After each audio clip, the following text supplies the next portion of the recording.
All right, welcome back. I'm excited to be here. It is the 17th day of January. The year is 2023. I'm glad you're able to join in KUTV Rise today's broadcast. This particular one being a business show that you're going to enjoy all the way to 10 in the morning. Yesterday, my colleague Karen Blessing kicked it off with Art and Culture Monday, of course, taking a look at various aspects and, of course, happenings in the world of art and also in what is developing in terms of culture here in the country. Had a couple of guests there. If you joined in, you can tell me how that was an exciting morning. But welcome again to KUTV Rise today, where I'm going to continue that sort of conversation on your best morning breakfast TV show. So be sure to tune in to get the best insights when it comes to matters of business. It's a new year, so we're going to take things a bit slow while we build up the momentum. We're going to invite you, of course, to join us and interact with us on all the social platforms across social media, from Facebook, Twitter, Instagram, and also even on my personal handles. You can get me there and tell me what your plans are looking like for this year. Of course, we're trying to ensure that business is succeeding all across the country. We're ensuring prosperity for every individual and, of course, every place of work that you're going to be in. What are some of those strategies that you're bringing into this year? We know that at the beginning of every year, or at least most people do make New Year resolution. It's important that a business also makes its own resolutions. What kind of financial success does it want to achieve, even as an individual? What kind of financial success do you want to achieve in this year? Do you have any businesses planned? Do you have any financial goals that you want to lay down, any money goals that you might have? Do you want to save more this year? Do you want to get out of debt? Do you want to start a business? What are some of those ideas that you've been brainstorming since last year? We're going to have a look at that. Please do tell us, and we'd love to learn from your insight and maybe share also one or two things from our end, and we can be sure that we'll be uplifting each other all the way as we interact in this show. We're going to look at the various factors, of course, that are affecting business in the country, from technology to world politics, global economics. How exactly is that going to influence how you're conducting business into the coming few days and, of course, of the rest of this 2023? Global politics are going to have a look at that in the news updates coming up later, and also, of course, a bit of what is happening and developing here in Kenya, and also tying it down to what has been detailed here on the Daily Nation this morning. I'm going to start in a very energetic manner, and I've invited some guests who are young also, but very experienced in whatever they're doing, in areas of mentorship and also in matters of business. I mentioned there technology, and of course, technology does bring a rise of innovation, and sometimes it's jitters, sometimes it's excitement in equal measures. And we're going to have a look at some of those technologies which have developed since we last saw each other. The rise of artificial intelligence, a very big conversation that is currently happening all across the world. If you've been hiding under a rock, you've not heard of ChatGPT, but I will allow you to have a look at that. And that's just one of those very many language models which have been developed as a rise of artificial intelligence. How can you incorporate some of these new technologies into your business to ensure that you're realizing more profit, but also you're keeping up with the trends in the world of business and in the world of technology as we head into this digital future?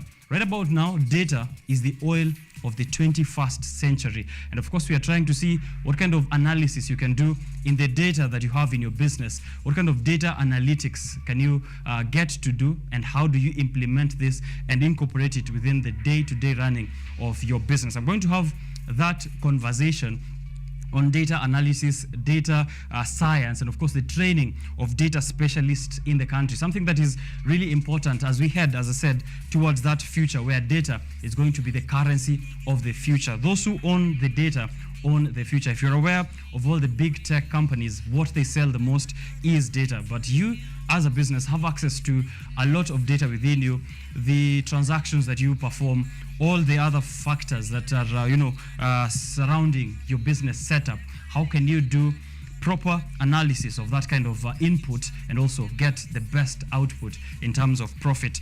That conversation, I'll be breaking it down here with Otieno Bonfas, who's the entrepreneur, founder, and chief executive officer of Bounty Analytica, which is a a company that is focused towards training and also providing data analytics for businesses. So tune in for that conversation. But as I said, it's energetic and a very insightful conversation. I have young people who are coming through, as I said there, Otieno Boniface being one of them, but also in matters of mentorship.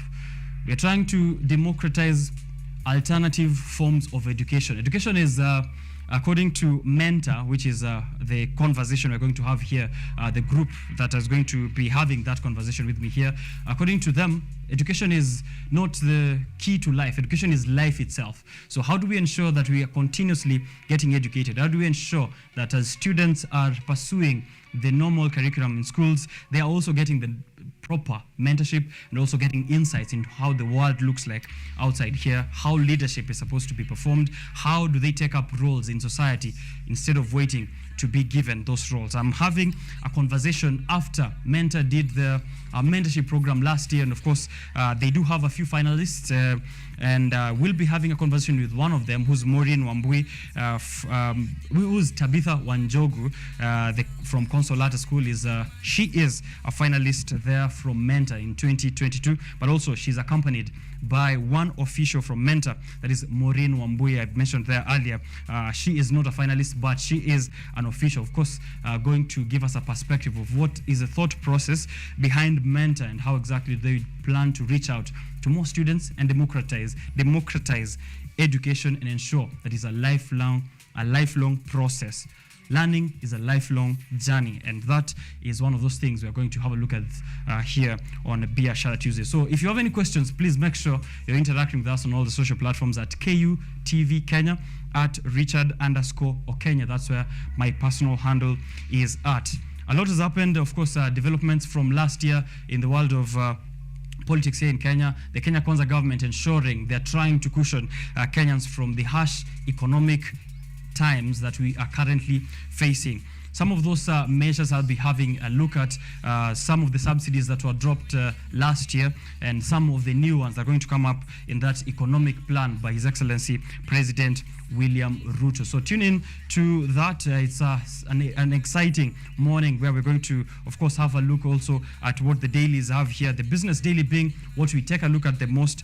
Here, the headline being that rich Kenyans are sitting on a very huge amount of wealth in terms of dollars, even as the shilling weakens. And this is the largest increase since 2021, and the local currency continues to suffer, currently exchanging at 125 Kenyan shillings. This is a jump from last year, which was around 119, moving to November at 122, and now I believe, as I was checking yesterday, at 125 Kenyan shillings to $1. I'll be confirming that, of course, to see whether there have been any changes as of this morning, but that is the biggest headline here on the Business Daily. More, of course, happening across here on the Daily Nation and the Standard, the biggest headline for them being the Form 1 selection that is currently happening. Of course, students who did their KCPE last year being selected to join various schools, and we're going to have a look at which are those schools which are taking the lion's share of these top students who just got their results a few weeks ago. We finished the elections last year, August 2022. However, we are not out of the hair yet, as we see here Chebukati, that is IEBC chairperson Wafula Chebukati, calling for a fresh public inquiry into the events that led to the declaration of the presidential results of August 2022. Apparently, according to the chairman Wafula Chebukati, there is a lot of activity which did take place behind the scenes that could have led to the undermining of the independence of the agency and also to usurp its powers. The electoral agency feels like there are powers at play which are undermining the independence of that electoral commission. That is also in the world of politics, of course, very big influence into how business is conducted in the country. Hashtag Biashara Tuesday is how you interact with us on all those platforms. So make sure you're using that and also tagging me as well and tagging the station. We'll be able to see what you're saying. But remember, we're also streaming live on Facebook at KU TV Kenya, and also you can check it out. You can check us out on YouTube, KU TV Kenya, and we'd love to see what your feedback looks like as we get into the year. The main thing that I want to hear from you is what are the strategies or what are some of those resolutions that you've put in place towards realizing your financial or your business goals that you've set up this year. And then we can get back to matters of business and also some of those conversations which I just hinted earlier on, of those young, energetic people from the world of leadership and also who are doing matters of data science. So it's a packed show. There's a lot to look forward to. Don't go too far. Please do tune in, even as I take a look at what the roads are looking like, courtesy of Ma3 route. I'm going to give you alternative routes that you can use, and also what is the problem that is happening in some of those traffic snarl-ups that I witnessed every single morning. Please do tell me that on Twitter. I'll be looking at that courtesy of Ma3 route, as I said, and then coming back with the news updates here on KUTV Rise Today. My name is Richard OKENYE. I'll be your host all the way to the end. Welcome to the show.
We're getting right into it, and Matthew Root is giving us the current traffic conditions of the city and, of course, the transport situation across the various places that you're going to be using on your route to work. Jam inaanzia pale Garden City. If you're on Thika Road, jam Garden City until Globe Roundabout. So I don't know how you're going to make it to work if you have an urgent meeting this morning, but it's going to be the worst week when schools open.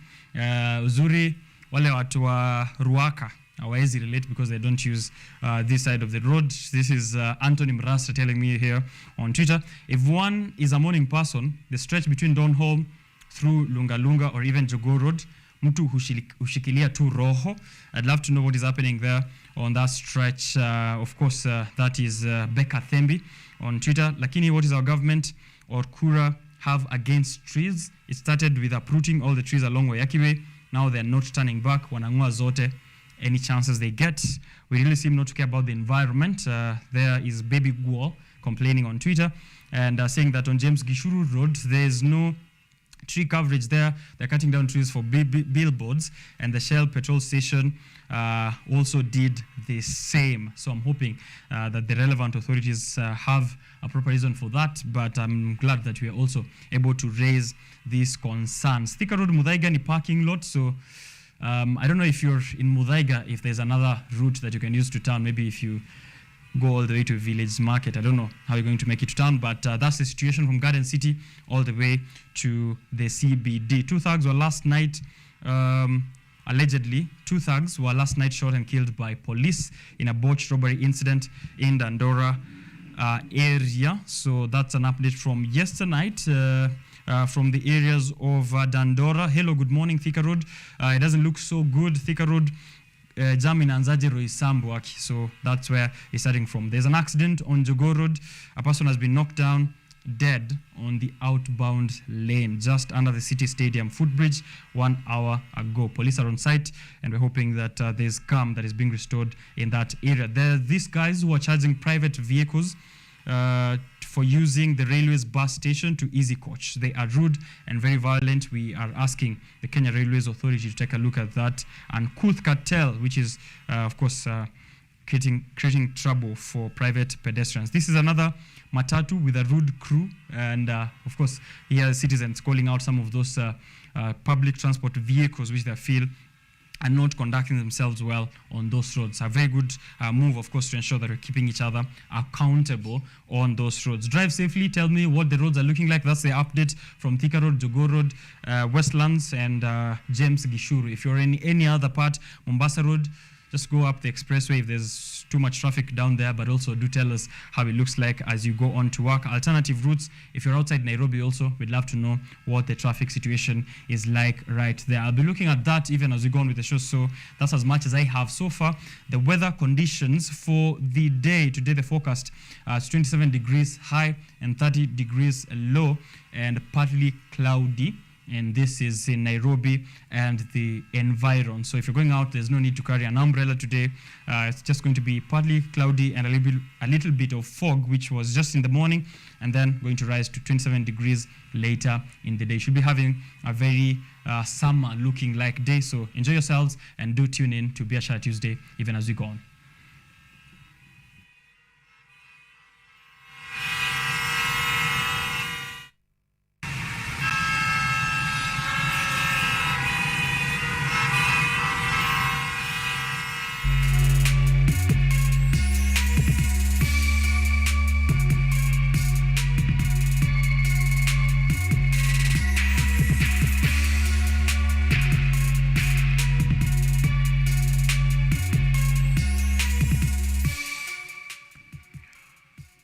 All right. Again, still, this is Biashara Tuesday. Remember to use the hashtag Biashara Tuesday on all the social platforms. Please do tag me. My handle, very easy, at Richard_OKENYE, or just search OKENYE. You might be able to find me there. Please tell me what your thoughts are in the world of business and your strategies, your resolutions for business and also individual.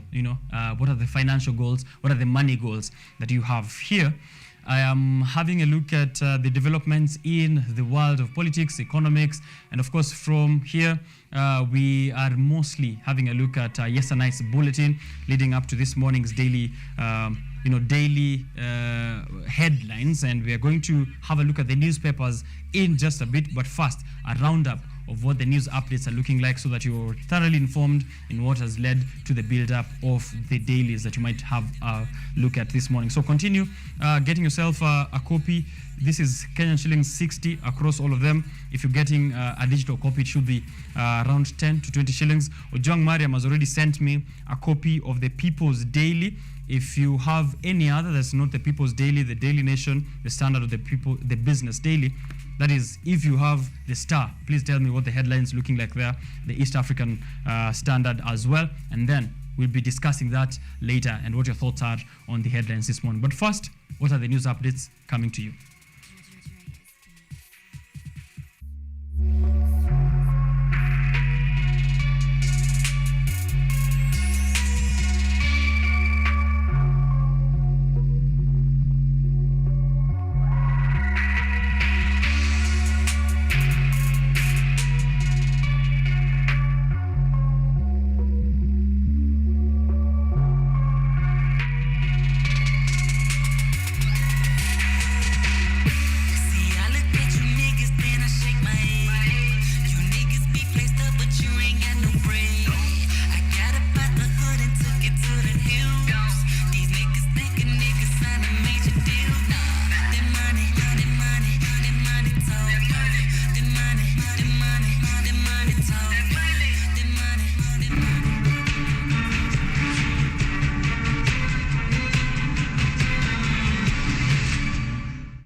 We begin with the junior secondary school transition, and President William Ruto's government will fund the operations of junior secondary education under competency-based curriculum, or popularly known as CBC. This is according to a statement made by Education Cabinet Secretary Professor Ezekiel Machogu at the Kenya Institute of Curriculum and Development headquarters in Nairobi earlier yesterday. This is Azokumu Modachi reports. It is an unprecedented relief for the parents of learners who are yet to join grade 7 as government pledges to pay for their full tuition fees. Education Cabinet Secretary Professor Ezekiel Machogu affirmed the government decision saying that President William Ruto advised the Treasury to allocate 9.6 billion to fund the operations of junior secondary schools.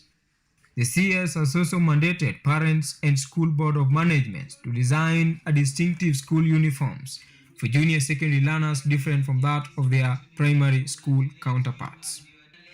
According to the Ministry of Education, grade 6 learners will receive the assessment results from tomorrow, Tuesday. The assessment that was conducted by Kenya National Examination Council in November last year saw over 1.2 million grade 6 candidates sit for their Kenya primary school assessment examinations in over 32,000 exam centers. To this juncture, it is crystal that the wheel of the CBC system of education is irreversible, and it is now upon the players in the education sector to work diligently toward the realization of its objectives. Kumu Modaki, KUTV, Primetime News. Thank you very much, Okumu, for that report. Now, Education Cabinet Secretary Ezekiel Machogu has released the Form 1 placement results for the 2022 KCPE candidates. While conducting the exercise at KICD, Machogu said the placement process was carried out in a fair manner based on choice, merit, and availability of space. I'll be having a look at those developments. Of course, as I said, it's the top of the dailies this morning, that Form 1 placement. We're going to take a look at what are some of those dream schools that these students selected. But before we get into that, of course, let's have a look at what the professor said. The 2022 Kenya Certificate of Primary Education KCPE candidates can now check the particular schools they have been placed at following the release of the placement results by the Education Cabinet Secretary Ezekiel Machogu at the Kenya Institute for Curriculum Development. Speaking during the release of the results, CS Machogu said that all candidates who undertook the examinations have been appropriately placed in various secondary schools in line with the 100% transition policy. The CS announced that the students were placed in 5 different categories, saying that all students who scored 400 marks and above were placed in national schools or extra county schools of their choice. In the 106 national schools across the nation, a total of 38,972 students were placed, with 18,794 being female and 20,178 being male. Special needs schools will also welcome 1,819 students, with 871 of them being female and 948 male. The students were placed in their schools of choice or based on their disability categories on merit and choice. The CS has also emphasized on the commitment of the ministry to reducing the cost of education in order to make it accessible to all. More than 1.2 million pupils sat the KCPE exams in November 2022, and the results were released on December 21st, where 2 students emerged top in the country with 431 marks. Machogu has announced that Form 1 students will report to their new secondary schools from 6th to 13th February 2023. Jacqueline Wanjiru, KUTV. All right, so we move away from education for a moment and have a look at matters of farming. Deputy President Rigathi Gachagua on Monday met the Kenya Tea Development Agency, KTDA directors, as the government farms up reforms geared towards increasing pay for farmers. The Deputy President has therefore assured farmers that the government is going to get rid of cartels in the tea sector in a bid to make it more profitable to farmers. The Deputy President has today chaired a meeting with Kenya Tea Development Agency directors to address the cries from tea farmers on cartels taking money meant for them to serve their own benefits. The DP has said that they would not relent on their push to streamline the sector in a bid to make it more profitable to farmers. So we must look at mechanisms how to benefit the farmer. How does the strength of KTDA to bring all the tea together, how do we leverage on that to get a good price for the tea farmer? Gachagua hosted the board of directors led by Chairman David Muni Ishoho at his office in Harambe Annex. promising the administration's readiness to work with them to clear the industry of cartels out to exploit farmers. This comes after President William Ruto tasked the DP the duty of spearheading the reforms in the tea, coffee and milk sector, expressing full trust in his ability to reform them, with the end result being putting money in farmers' pockets. And the small-scale growers whom you lead are the ones we are interested in. We are interested in the small farms, the growers who have come together at the KTDA. I want to acknowledge, and rightfully so, that KTDA has done a good job in terms of bringing the farmers together and putting the tea together and market it together. Already, the government has rolled out a fertilizer subsidy program that has seen farmers buy the input at cash 3,500, down from cash 6,000. This is part of administration's plan to ease the pain on farmers, with the main objective being to reduce the cost of food. Therefore, the DP said it would constitute a small team of industry representatives to lead the reforms in the tea sector. All right, now over at Migori County, chaos erupted at the county assembly as House members, that is MCAs, decried intimidation by the House leadership to conduct House businesses amidst unresolved grievances. The MCAs complained of their welfare not being looked into in the manner that is supposed to, as they lament over tough economic challenges that they are facing.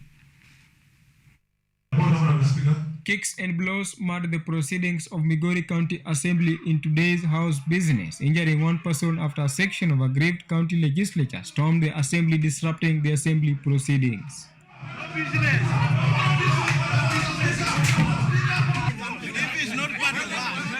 Members of the county assembly raised concerns of welfare, lamenting over delayed payment of salaries, unpaid allowances, and delayed remittance of bursary forms.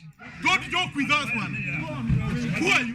We were not trying to disrupt the session. What we are trying to do, we are trying to raise a point of order just to inform the speaker, because it is assumed that the speaker is blind, or till he's told that there was no quorum. So what we are trying to do was just to raise or to bring to his attention that there are only 3 people in that plenary, and therefore it was not right for him to transact such a weighty business. We are victimized. Someone is believing that he owns the governor. Such a member is not allowed to speak to the governor. And we feel so bad because we are all members of the county assembly. We represent our people. There is a legal role that brought us here, and we need to perform it without victimization. While speaking to the press, the Assembly Majority Leader, Mr. Ngoro, downplayed the accusation, citing that proper channels should be followed as provided by the laws of the House. The Majority Leader stated that a number of concerns raised by the members as ward service and welfare should be addressed. Kumu Modaki, KUTV, Primetime News. All right, so the Kenyatta University Physics Department yesterday did host Professor Matthias Weding, who is representing Itemba Laboratories, a facility that is based in South Africa, in a seminar that happened in Internet Reactor Laboratory at the institution. This, of course, a seminar which happened at Kenyatta University will aid the collaboration between the 2 facilities in enhancing radiation physics research. The physics department in Kenyatta University has today hosted Itemba Laboratories for accelerator-based science representative, Professor Matthias Weding from South Africa at Internet Reactor Laboratory.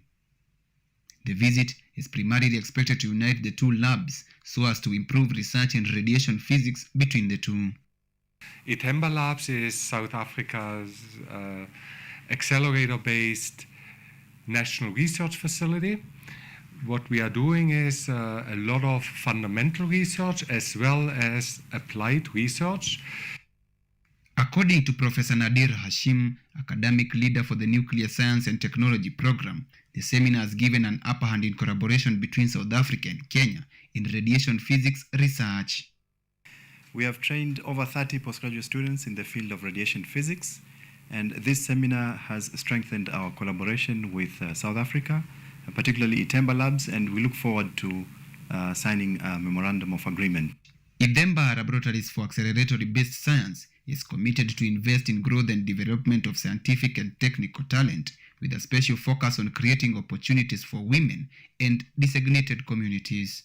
According to Dr. Peter Kariuki, chairman of the physics department, students will largely benefit from the partnering.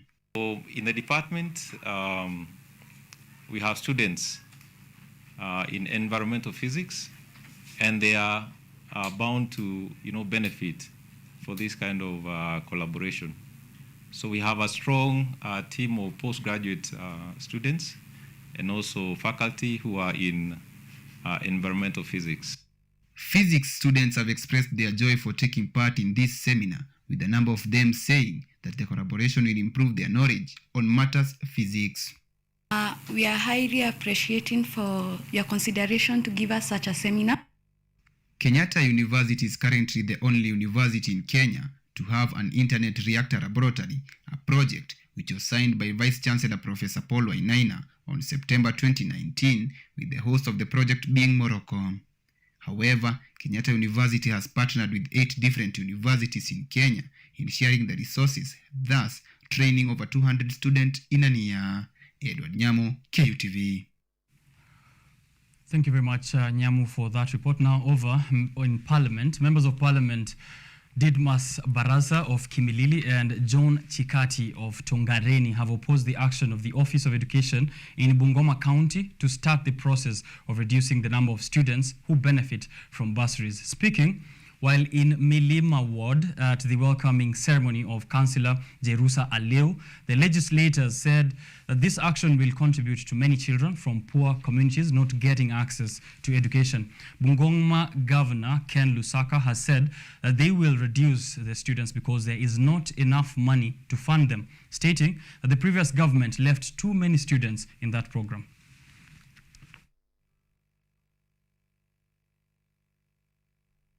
Lakini wale ambao wanafanya hiyo vetting wanaifanya kwa njia mbaya. Huwezi simama mahali kama hapa useme ya kwamba mtoto mwenye alikuwa kwa list ya bursary last year mwaka huu hauko. Futa hii serikali na nguvu. Na kama haifanyi kazi lazima niwaambie hapa mjaenda vizuri. Na sisi hatujakunyuma pesa ya scholarship. Hatujakunyuma, tumekupea pesa ya kupeana watoto ya scholarship waende shule.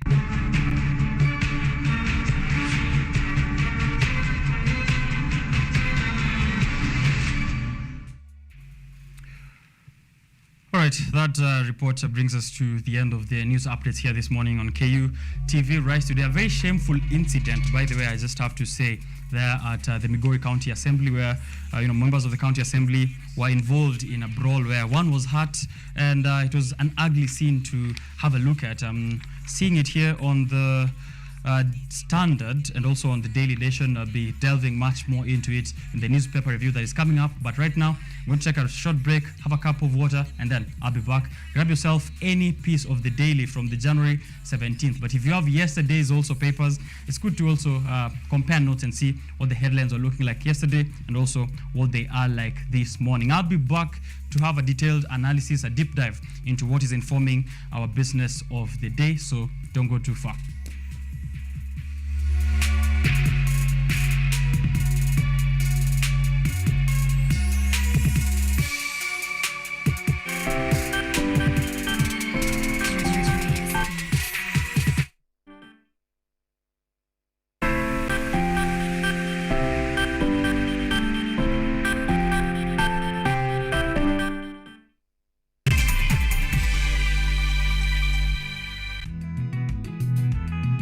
Sasa ni bora zaidi, mwanzo mpya, mambo mapya.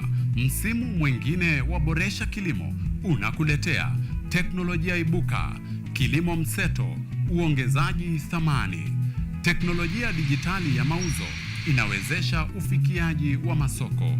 Soko moko yako, mahangaiko yako ya kufikia masoko yamefika kikomo, manake tunao Mkulima Yangu. What Mkulima Yangu does is it connects farmers with the market. Hii ni Boresha Kilimo kwa ushirikiano na Mkulima Yangu. Atafutaye hachoki na kichoka kesha pata. Kwa makala maalum ya kilimo Ungana nasi kila Jumamosi saa 6:30 kwenye kipindi ukipendacho Boresha Kilimo.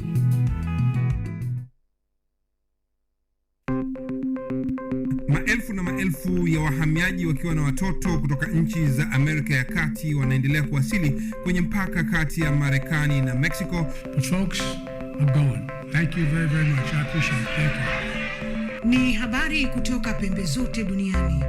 Pepopa si vuguvugu. Pepopa ni idea. Sazidi ananyonya, hanyonyi vizuri, anakuwa hayuko comfortable. Jeshi la Jamhuri ya Kidemokrasia ya Kongo linapambana na waasi wa ADF. Kwa sasa wanatoa wito kwa mashirika, makampuni na vile vituo vya uchukuzi. Mambo mengi yatakwenda kama yalivyopangwa. Hapa ni kuna mmoja wa viongozi wa chama cha wavuvi katika eneo hili. Zaidi tunajaribu kuwapa chanjo ili ina boost ama inanyanyua kinga ya mwili, ndio inaenda kupelekea kupambana na virusi. Ni dunia ni leo, Jumatatu mpaka Ijumaa, moja kwa moja kutoka VOA Swahili, Washington DC.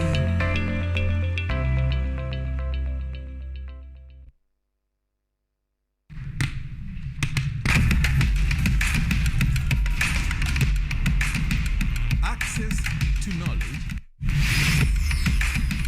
solution to unanswered questions.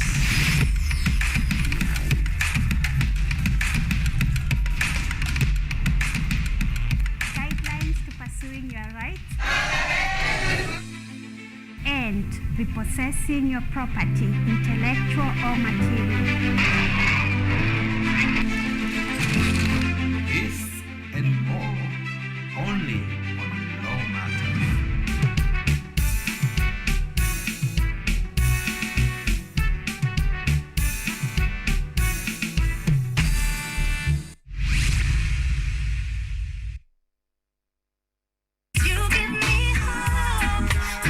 Kenya, this is my jam down. I said, man, I will never give up. Na hata nikisota away. Show me something. Everybody wanna feel like me.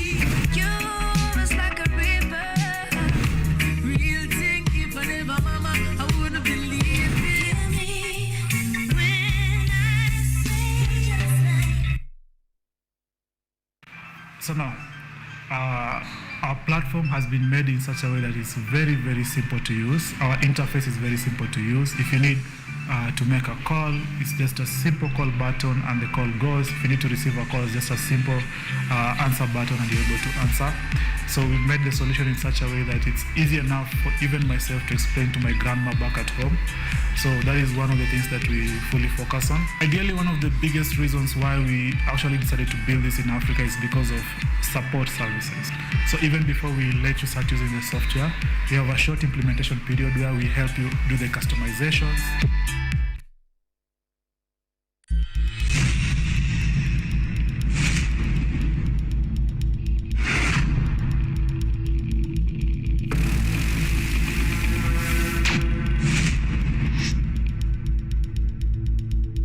Tuesday tunakula usiku. Tuachane na break kwanza, tuende lunch. Chapo. Ndio hiyo. Kama ngimo.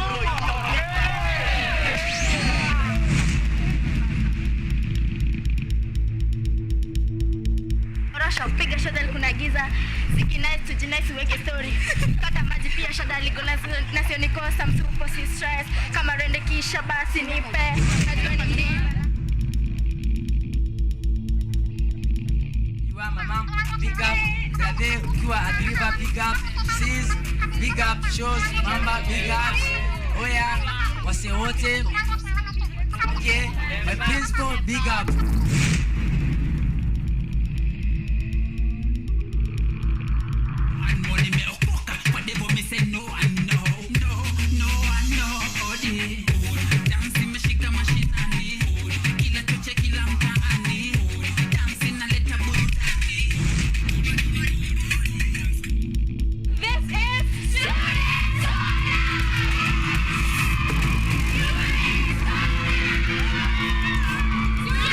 Soda!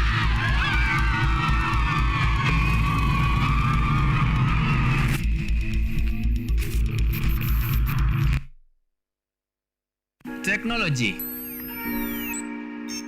science, innovation, ICT and research. These are the ingredients upon which the solutions to the 21st century problems are founded. In a world that is rapidly changing, it's all hands on deck to ensure a balance in all fields of life.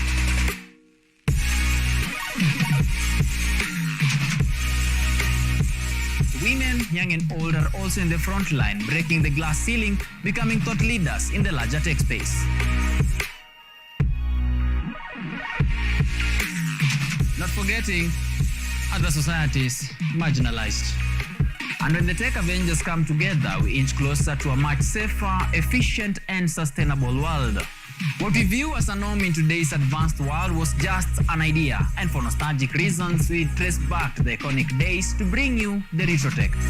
On Tech Innovation Show, we encapsulate all the pillars of the fourth industrial revolution, decoded in a language, all for one for all.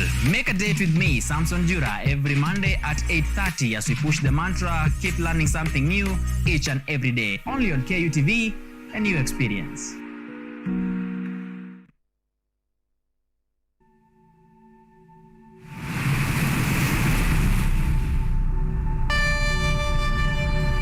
Karibu kwenye mitindo ya kipwani. Nguo yangu wasenesi magire mtuzeha sana nena finira chechemekwe. Nguo yangu wasenesi magire mtuzeha. Yaani unavyoona basi niko kipwani pwani tu.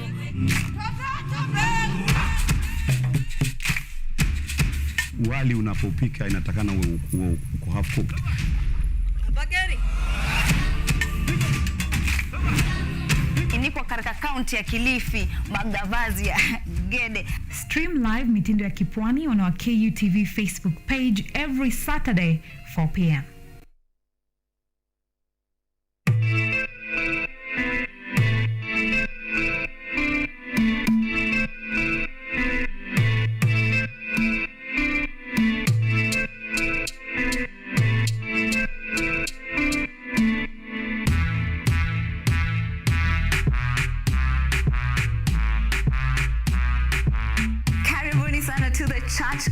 I'm your host, Esther Becky. And my name is DJ Terror. We start you off with a word of prayer and get you started with a live transformational worship experience.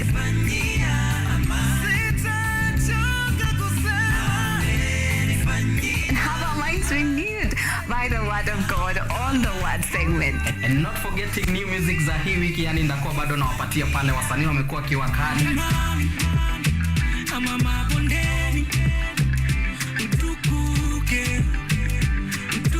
So make sure manzo umetune in because zitakuwa zina flow pia pale mixes kwa wingi, yani zitakuwa zina come through, and pia performance yani from our gospel artist hapa on Gospel Art from 7 to 10 a.m. only on KUTV.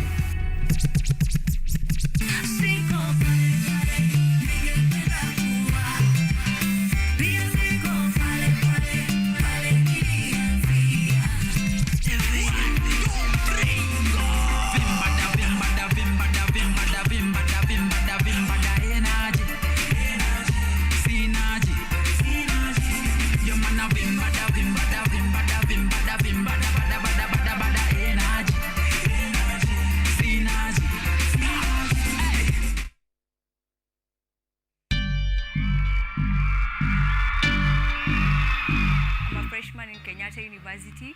This is all what I've heard about campus. Campus is full of freedom. Ni cumulative. Mchezo hiyo ili poka gani kwani?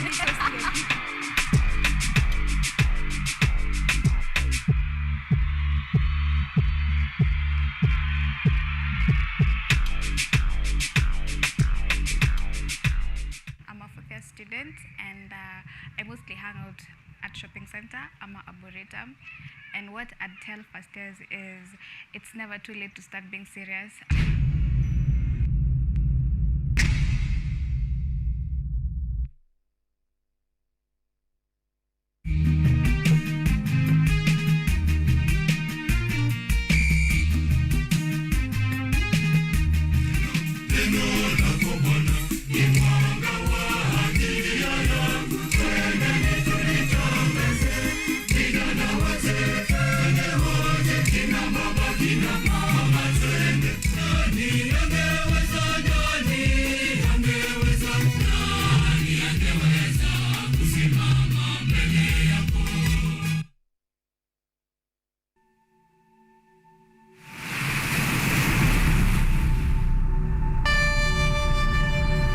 Karibu kwenye mitindo ya kipwani.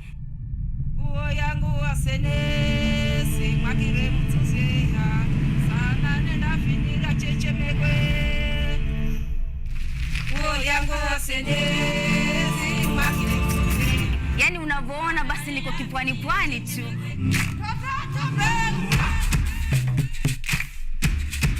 Wali unapopika inatakana uko half cooked. Bageri. Niko katika kaunti ya Kilifi, Magavazi ya Gede. Stream live mitindo ya kipwani on our KUTV Facebook page every Saturday 4 p.m.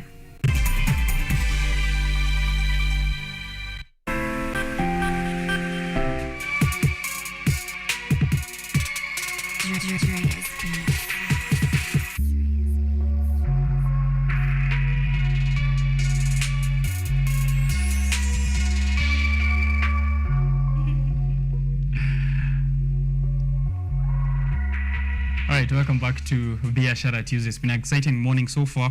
It's around 8, so we still have a long way to go.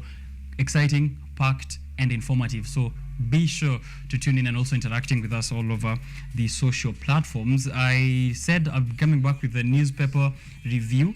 However, just got excited for matters of leadership, and I had promised you earlier we're going to have an energetic conversation with young people who are trying to democratize education.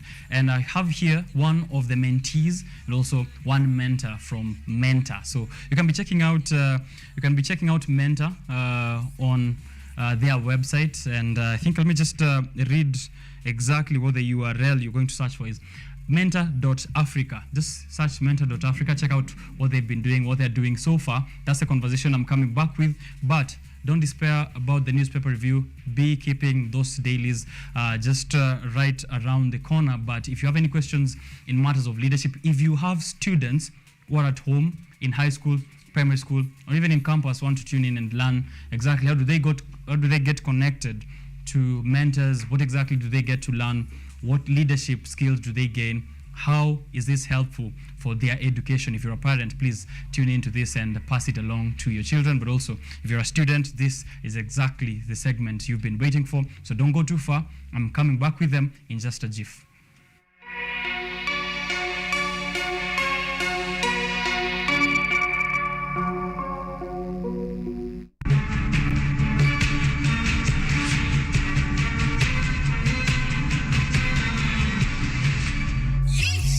All right.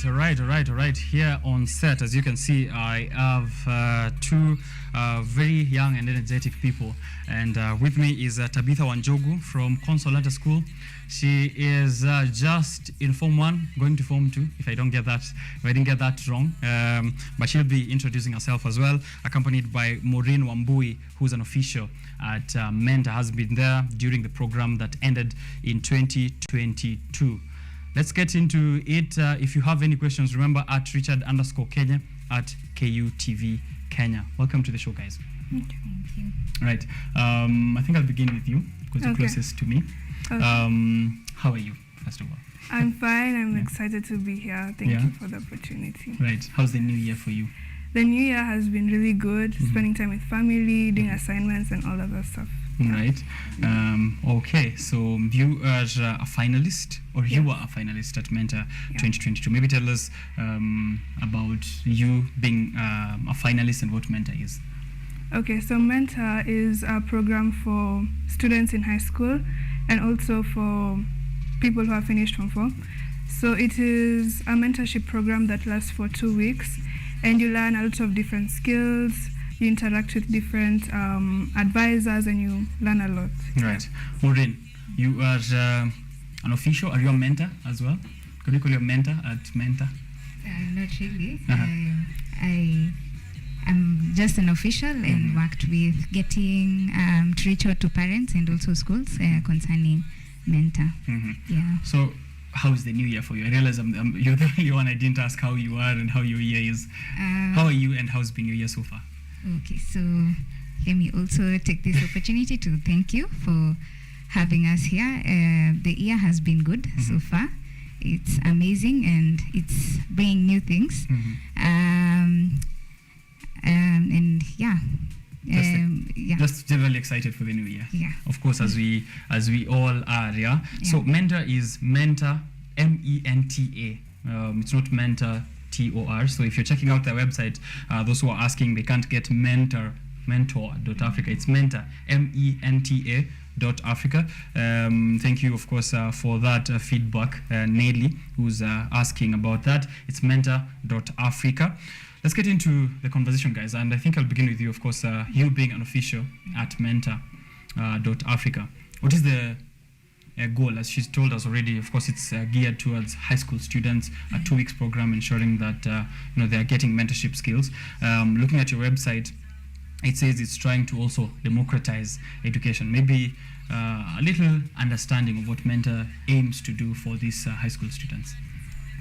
Okay, Mentor is basically aimed at producing quality members of the community and also across Africa as a goal that we have. And basically we do that by impacting their career decisions and also informing them through having them experience it as young as they could be, or even after high school, even while in campus. So it's something that you can go and explore your area of your career choice and get to have a firm foundation, having the innovation in whatever you'd want to become in future. All right. Tabitha, as you got to learn about Mentor, but first of all, how did you get to know about Mentor? Okay, so my kindergarten friend, she goes to Alliance. So her mom sent the link to Mentor to my mom, and she told me about Mentor. She told me it's a program I should do in the holidays, and that's how I came to learn about Mentor. All right. Yeah. How was the experience for you? The experience was really good. I learned so much. I got so much advice from the different speakers we had each day. I also got a lot of career guidance. I remember there was one session which were for lawyers, on like the people who want to pursue law.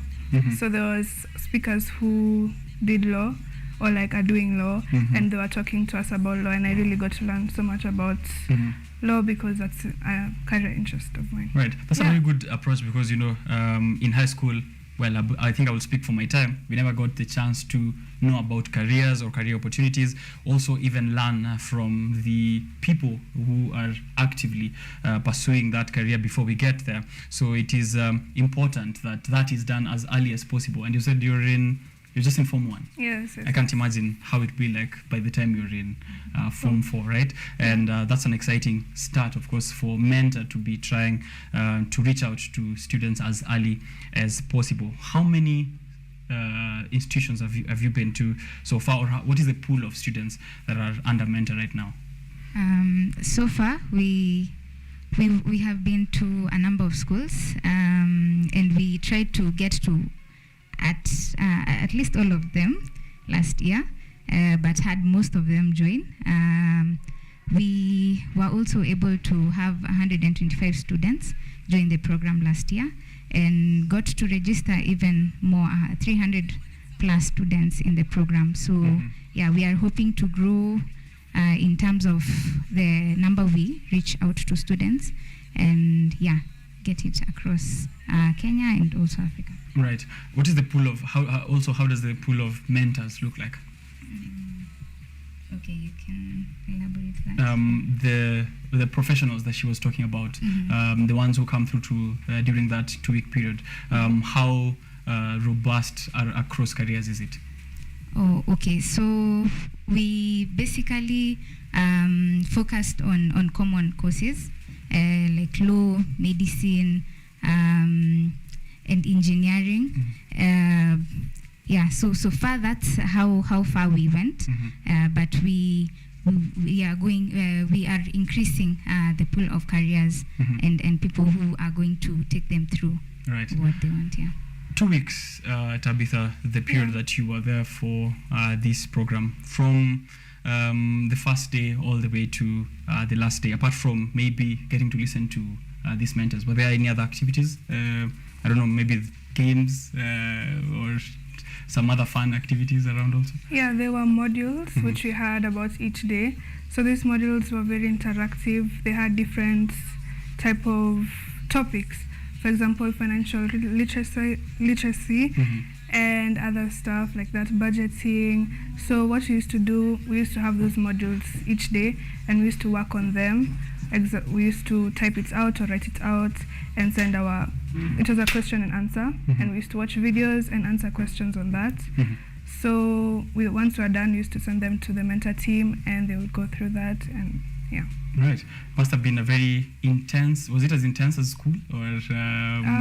Okay, so apart from the modules, we also had teams. So these teams were, we had different teams. So these teams were assigned with different businesses or companies. For example, I was in Team Neutrons and our company was electronics manufacturer. So we had to meet about each day to discuss, like, how to start a company, our name, all of the basics about a company. So I would say it was very intensive. With the modules and with the teamwork, it was intensive, but it was worth it. All right. Yeah. It was worth it, of course, and that's what we're trying to say, that it's worth it for those who might want to join. The joining process or the application process, how does that look like? Maybe there's a school that wants to be part of this, or an individual who wants to be part of this. How do they do that? Okay, through the website that you had posted earlier. Right. There is an application platform on the first page, and you can also download the app from Play Store. It's also Mentor. And from the app, you will be provided with an application platform from which you'll be able to access the form. Then filling is just online, and after filling, you will be contacted. Right. Yeah. That's for anyone, individual or a school, right? Yeah. Okay. Are you doing this program in the schools, or do you have a place where you set up, or is it online? How do the 2 weeks period look like? Do you go from school to school, or what's the organization around it? Okay, the program was set and has been online. Basically, we get to reach out to the students through the schools, but mobilize them into the program, which happens over the holidays. So it has been online.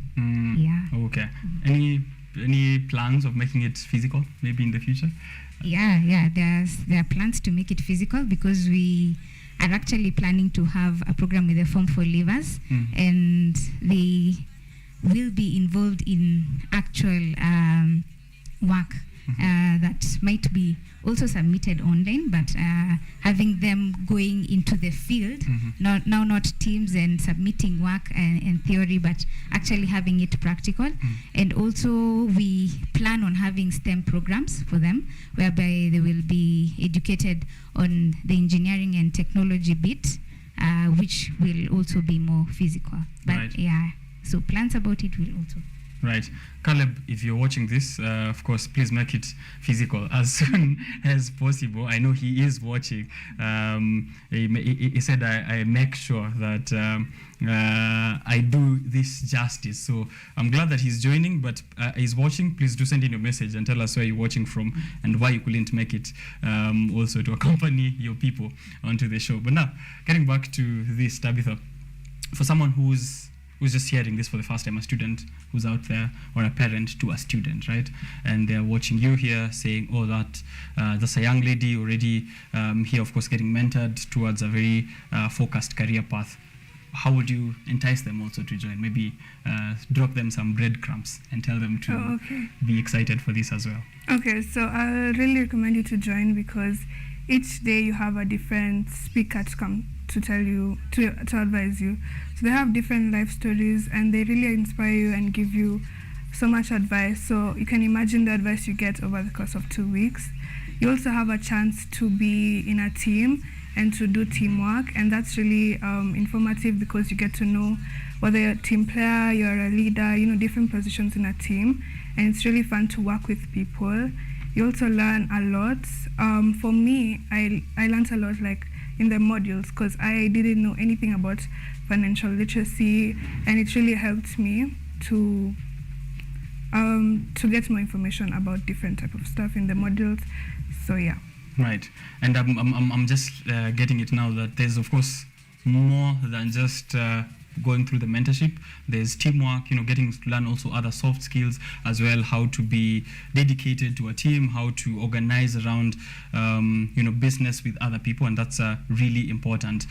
What does the future look like for Mentor? When I look at the website here, I see there's Mentor Kids also for primary school kids, for high school kids, and also Mentor Gap Year, which you just said there, tailored for students who are just getting out of Form 4. What does the future look like for Mentor? Yeah, basically we, as in the website, we intend to have the STEM program also with the children, and also find a way to reach out to the Form 4 leavers. We also plan to have a SheEO company program for the women, and also empower them. And also there are plans to have the program also running for students in high school during the holidays, and have one mentor program like the one in 2022 this year, 2023. Yeah. All right. Back to Tabitha. You a finalist, which you were second runners-up? Third. Yes. All right. What was your project around? I'd love to know. And as you say that, I want to hear from Maureen on what was the decision in choosing the finalist or the winner among the finalists. What was the top project and what exactly made it win? But also just to hear about your project and what that was about. Okay, so for my project, I'll say I had a part as a legal counsel in my group. So for that, I had to research a lot about the legal formalities in my company, which is an electronics manufacturer. So I had to research a lot about, purchasing the land, different legal formalities that is needed in my company. So I feel like that was my project. I also presented that during the last day of the program. I also did the module work, which everyone is supposed to do. Yeah. I bet you felt like a real business person. Yes. Presenting your project. Are you intending to pursue it, maybe even as you continue with your high school? I have like 3 career options. So like the first one's law, then computer science, then software engineering. Yeah. But like computer science and software engineering are kind of in the same like cohorts. So yeah, but I would like to pursue it. Yeah, and it's interesting that you in your project there was all those elements, the part, the computer aspect, and also the legal aspect. So you don't have to drop any, I guess. Yeah. Sure thing. Maureen, what was the top project and why? Okay, the top project was honey company, but our decision on who came first and how they were selected, it was based on how timely they were, how organized the work was, how much research they put in it, and the effort to go the extra mile. Yeah, so it was so much being observed. And actually, when you look at what Tabitha did in their firm and her legal bit, she actually did a research on what Chinese do in terms of land management, which is something we thought of two intense research that she had done on her work. Yeah. That's really it's really exciting to see that someone in Form 1 can research. As early as that. I can't tell you what I used to do with computers, but you can bet it's not research. Probably during the beginning phase of Facebook. So mostly I was just setting up my Facebook account and sending in messages here and there. I didn't know that I need to do legal research, need to understand the world of IT and electronics. So I can't imagine what it will look like for you once you're out of Form 4. A wealth of knowledge and of course experience that is very resourceful outside here. Do you get to go? Do they get to go back? Can she reapply next year? Yes. Okay. Yeah, it's always a new experience. Having also another pool of mentors coming on board. Yeah, so it's something she can always reapply to and get new experience every day. Right. Apart from maybe at the end of the program, of course, we have a finalist. We call out the top project, and also award the rest. Do they still get to keep in touch with the mentors and maybe reach out to them outside of school, or how's that arrangement looking like? As part of the rewards, they will be able to contact some of the mentors and also get mentored through whatever career paths they'd want. So mentorship is also provided from then on. Okay, and I'm still with you. Of course, you being one of the organizers of this project here. For the Form 4 leavers, which you just mentioned, we currently do have Form 4 leavers, yeah? Is there follow-up to these Form 4 leavers coming through to the mentor program for this gap year that they're experiencing beginning now, or how is that looking like? How we get to them? Is that process applying to the current cohort of Form 4 leavers as well? Yeah, we are trying to reach out to them. We are currently reaching out to them and getting them into the program for this April. Right. This program is an annual affair, right? I understand that this last 2022 Mentor X program happened towards the tail end of the year. Is that the same for this year, or when are applications open for high school students or teachers of high school or parents of high school students who want to come through? Okay, there is the annual program that happens during the December holiday, but we also have other programs running throughout the year. So usually application is through the process, through the app, and it's something that goes on throughout the year for the different programs that come up during the year. So like for the April program, there will be a provision for application of the April program. There will be a provision for the application of the December program, and so forth. So it comes up. So the thing is, you can always get into the app and get more informed about the programs that are coming up. Right, so check out the Mentor app, which is MENTA for you, mentor.africa. You can also look at the website and get some of those pieces of information that we've been sharing here. Just maybe a little bit of feedback before I come back for a last word from each of you. Here I see Elijah Kimani wa Kandara, tuning in from Kandara, Muranga, all the way in Kandara, Muranga. Also, thank you very much for tuning in, saying good morning. Here I have Judith Kitui, who's saying my daughter was a part of this, and for sure it was worth it. So we have a testimony here from a parent who had a student, of course, coming through to mentor.x. I see here Waithira from Nakuru saying, good morning, I am up. I wish I had a kid to go to high school and get mentored because I am out of high school. Don't worry, you can inform the ones who are around you. And Form 4 leavers, primary school kids, mentor for kids, there's mentor for high school students, and that mentor gap year, of course, that you can get to be checking out. A comment from Mentor itself, looking awesome team. So looks like you've represented Mentor really well. A last word from each of you, but I'll first begin with you, Tabitha. Okay.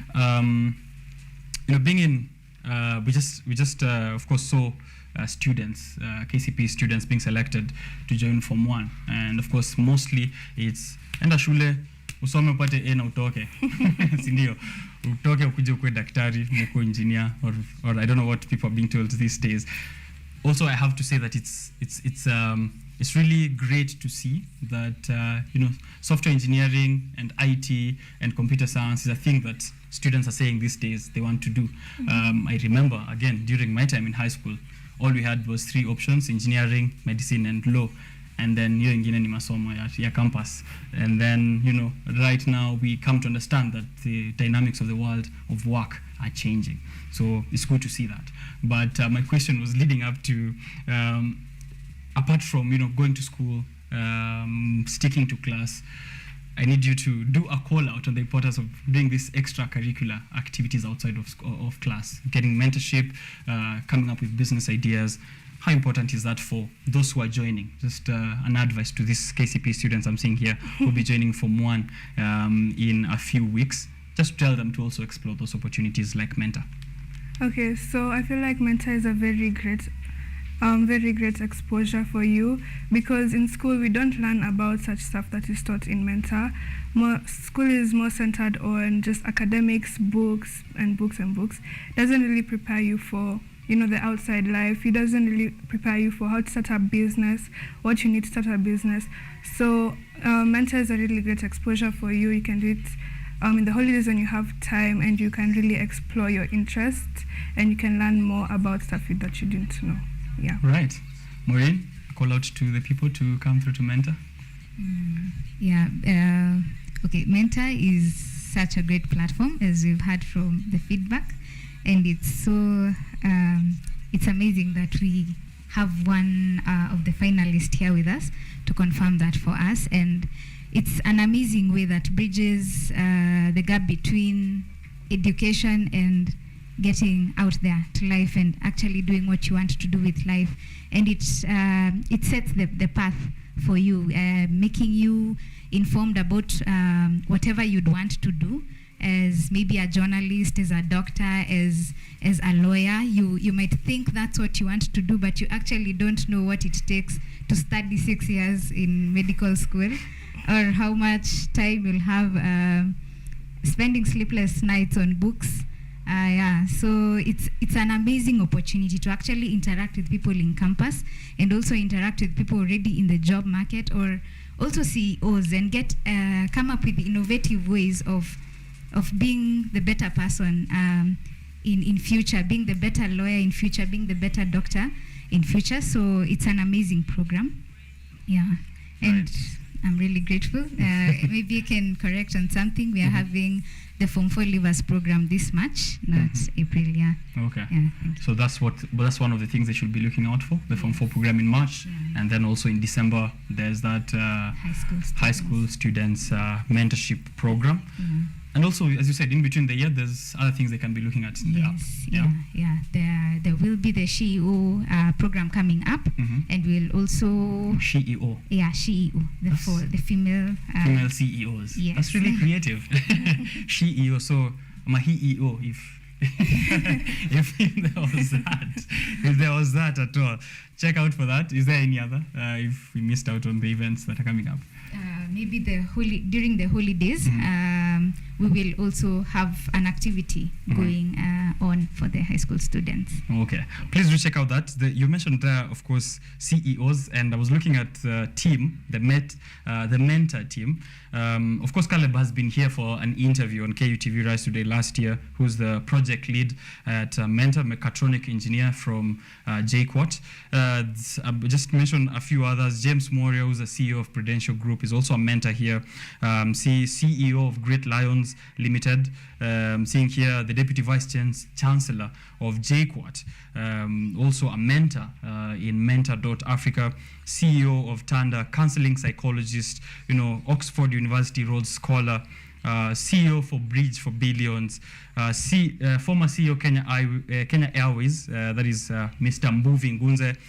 Cyril Michino, who was a classmate of mine back then in high school, CEO of Chapter Global, mentor as well there. And, the list is endless. You can get to have a look at it, Mentor.Africa, and do that application. Just when I was scrolling down, I just found a figure. I just found a figure here. Can you tell us a little bit about this figure? Okay. 2,500 Kenya shillings. Yeah. I think we didn't get to speak about that. Yeah. So, application and registration for the program. The annual program is 2,500. But for the Form 4 Leavers, which will go on for 1 month, it will be 7,000 shillings. for each student who will be on board. We will understand that it's going to be a long period, interaction with various mentors, and also having them go into the field and actually doing the actual work. Yeah, so it's going, it's worth. All right. It's worth the 2,500 for high school students and 7,000 for Form 4 leavers. Maybe I read a bit of feedback before we wrap it up. Here are testimonials from some of those who've been with this program. I just read 2 of them. One is Abraham Ogoch from the Great Alliance High School. Says, I thought I was improving myself day by day until I joined the mentor program in early April 2021. The mentor program has helped me to be more open-minded and social than I was in high school, and preparing me more for my future. There's that socializing aspect, by the way, which I missed out on, because, getting to also build up a social skill of interaction with people, negotiations as well are really important in the real world. It's really easy to be an introvert in high school and just be silent all through the 4 years. So it's important to also interact with other students. Just a last testimony here from Lillian Moigals Eldred. It is very demanding, but the mentor is always there, ensuring that you're keeping up and you're up to date, which is very rare in most programs. Most of the time, newly set programs have a downfall due to the weak foundation built, but mentor tackled this right from the start by providing each mentee with a mentor that is responsible and up to the task. Check them out, mentor.africa. We'll be uploading this conversation later on YouTube, KUTV Kenya. Check it out. And if you have any questions, any follow-up, please make sure you do that on all our social channels, and we'll be pushing it through to the people at mentor.africa. A very great platform, as you've heard from students, primary school kids, high school kids, and also Form 4 leavers. Check it out and tell us what your experience was like. Thank you guys for coming through to the show. Thank you. Mnatuma salamu ama tumalize?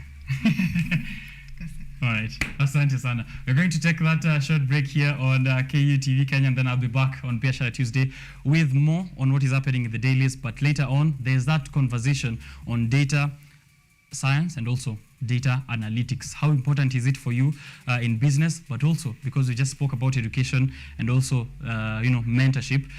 They are providing, that is Bounty Analytica, providing training for people who are interested in data science. So if you're a Form 4 leaver, you pass through Mentor, alafu unapitia Bounty Analytica. So exciting, don't go too far.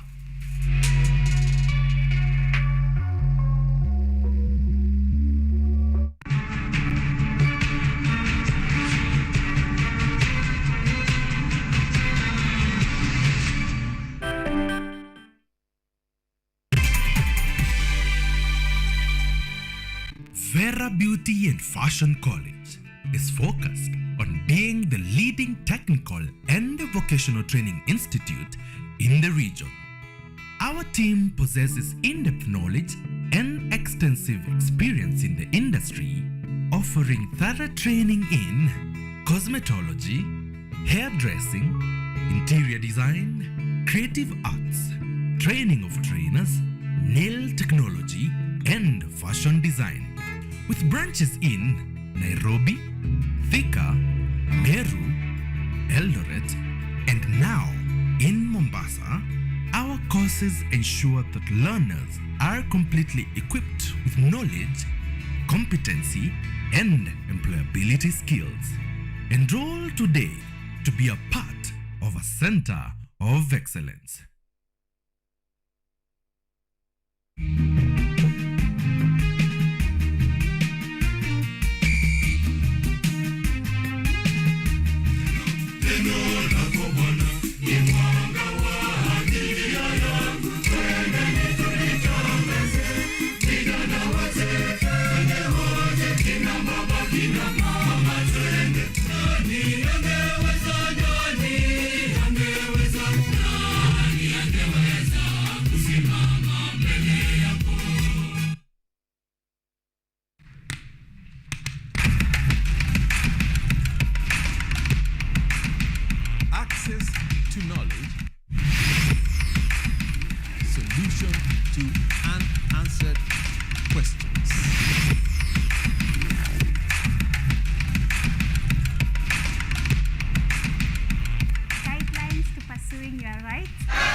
prevent repossessing your property, intellectual or material.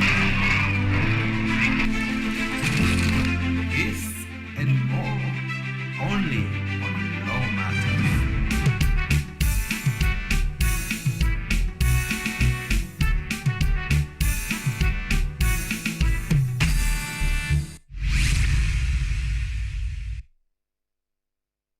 Hello everyone, this is the new chapter of Let's Be Fit. I'll be host DiCaplo. I'm here to give you various workouts. I'll be having different trainers.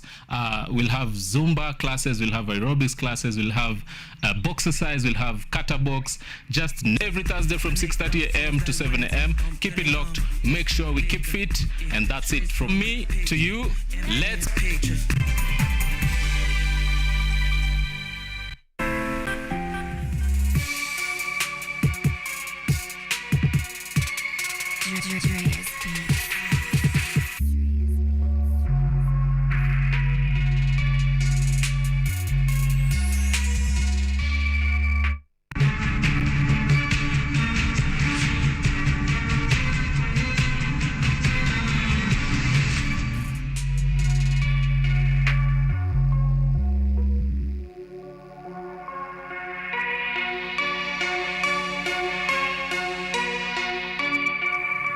Alright, good morning. Sina lights. Mnasema nini huko kwa TV? Thank you very much, Victoria, for joining us all the way from Ruaka. From Ruaka, saying there are no lights in Ruaka. So that's the update for people in Ruaka. I'm not lights. But she's asking, what is it we are discussing here on TV? So tune into the live stream, which is happening on Facebook, KUTV Kenya. Halafu you'll be able to follow up with the show. Hata kama hauna lights hapo kwako, but also keep sending in your feedback. We're getting into a newspaper review section, just taking a look at the headlines. Real quick, Evie, we know how business is going to be doing in the next few days and also what is informing politics in Kenya. Top of the Daily Nation and the Standard is KCPE selection process for Form 1 selection process for KCPE candidates from 2022. Those who excelled in examinations have been picked to attend popular schools, but unfortunately there are parents here. That selection drew jubilations yesterday among candidates who got their preferred schools. However, those who did not score or those who didn't get into their preferred schools expressed their sentiments, disgruntled parents vowing not to take their children to these institutions they've been chosen to, even as the Education Cabinet Secretary Ezekiel Machogu said that this process was guided, it was a computerized process that was guided by merit, choice, equity, and availability of the space. 1.2 million is the number of candidates who set the 2022 KCPE examinations in the country. The candidates are the second last cohort of learners under this 844 system. This year, we're going to sit the last KCPE with the 844 system before we transition fully into that new curriculum-based or competency-based curriculum, that is the CBC. So this is the second last KCPE that was done in Kenya under 844 as they phase it out to CBC. And that's also something else that is here. The Daily Nation saying Form 1 blues for KCPE stars and parents. And as said, this is being the second last. Of course, those who are in primary school, what exactly will happen to them? They're not going to sit KCPE, not exactly. They are transitioning to the junior secondary school. And the cabinet, of course, and the Ministry of Education deciding that the JSS, that the junior secondary school, will be housed within the primary school themselves, but to get new uniforms for these learners who will have transitioned, I think from class 6, or is it called grade now, from grade 6 to 7 and 8, that will be going to be under CBC, and they need to get new uniform to separate them from the other students who are there within the same primary school. So it's going to be a primary school and a JSS, a junior secondary school, within every single institution. The Daily Nation, of course, making that a priority there, and also the Standard. Dream schools that top KCPE pupils will join. Those who excelled here are put on the front of the Standard. The top student, who was Fuaro Makoha Robinson, choosing to go to the Alliance High School. The second student choosing to go to the Alliance High School. A third one going to Kapsabet Boys, their Lance High School. However, the Business Daily does have the exact number of the preferred high schools, and according to them here, even as the standard showcases Alliance and Kapsabet and Starehe and Mangu for the top students, overall, for the 2022 KCPE candidates, the top school that was chosen is Kericho County's Kabianga High School. Kericho County's Kabianga High School attracted 153,074 applicants among the 2022 KCPE candidates against an absorption capacity of only 768, and this is dwarfing applications for others who made their slots to schools such as Alliance and Nanyuki. Nanyuki comes in second, as also followed by Nyandarua, Pangani, and Maseno. Those are top 5 schools which were selected by the 2022 KCPE candidates. I don't know how your student did. Congratulations to all of those who got to get to their preferred secondary schools. But there is that, of course, contentious issue of 37,000 pupils who did not select any schools.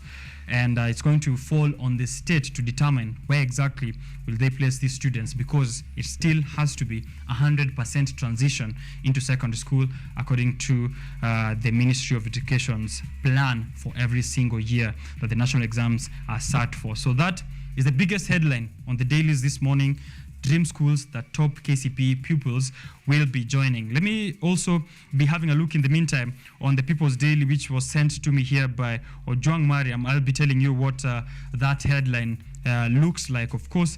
But across at the Business Daily, rich Kenyans are sitting on $922 billion in dollars as the shilling is weakening. Wealthy Kenyans who have money in terms of dollars have preferred to deposit it. This is, of course, in face of that weakening of the shilling. There is a shortage of dollars in the country. There's a weak shilling, which is currently trading at 126 Kenyan shillings to $1. And wealthy Kenyans are preferring to have this money in the bank until at a time where it's going to be preferable to exchange it to Kenyan shillings. So that also brings the problem of scarcity, and of course that builds up onto each other. Weak shilling, people are hiding their dollars, and the scarcity makes the shilling even weaker. The local currency is not doing well at all, and the numbers here are shown on the Business Daily. 7.63 billion is the amount of money in foreign deposits in dollars that Kenyans are making, and this is an increase of 14.8%. This is a jump of 14.8% from 2021.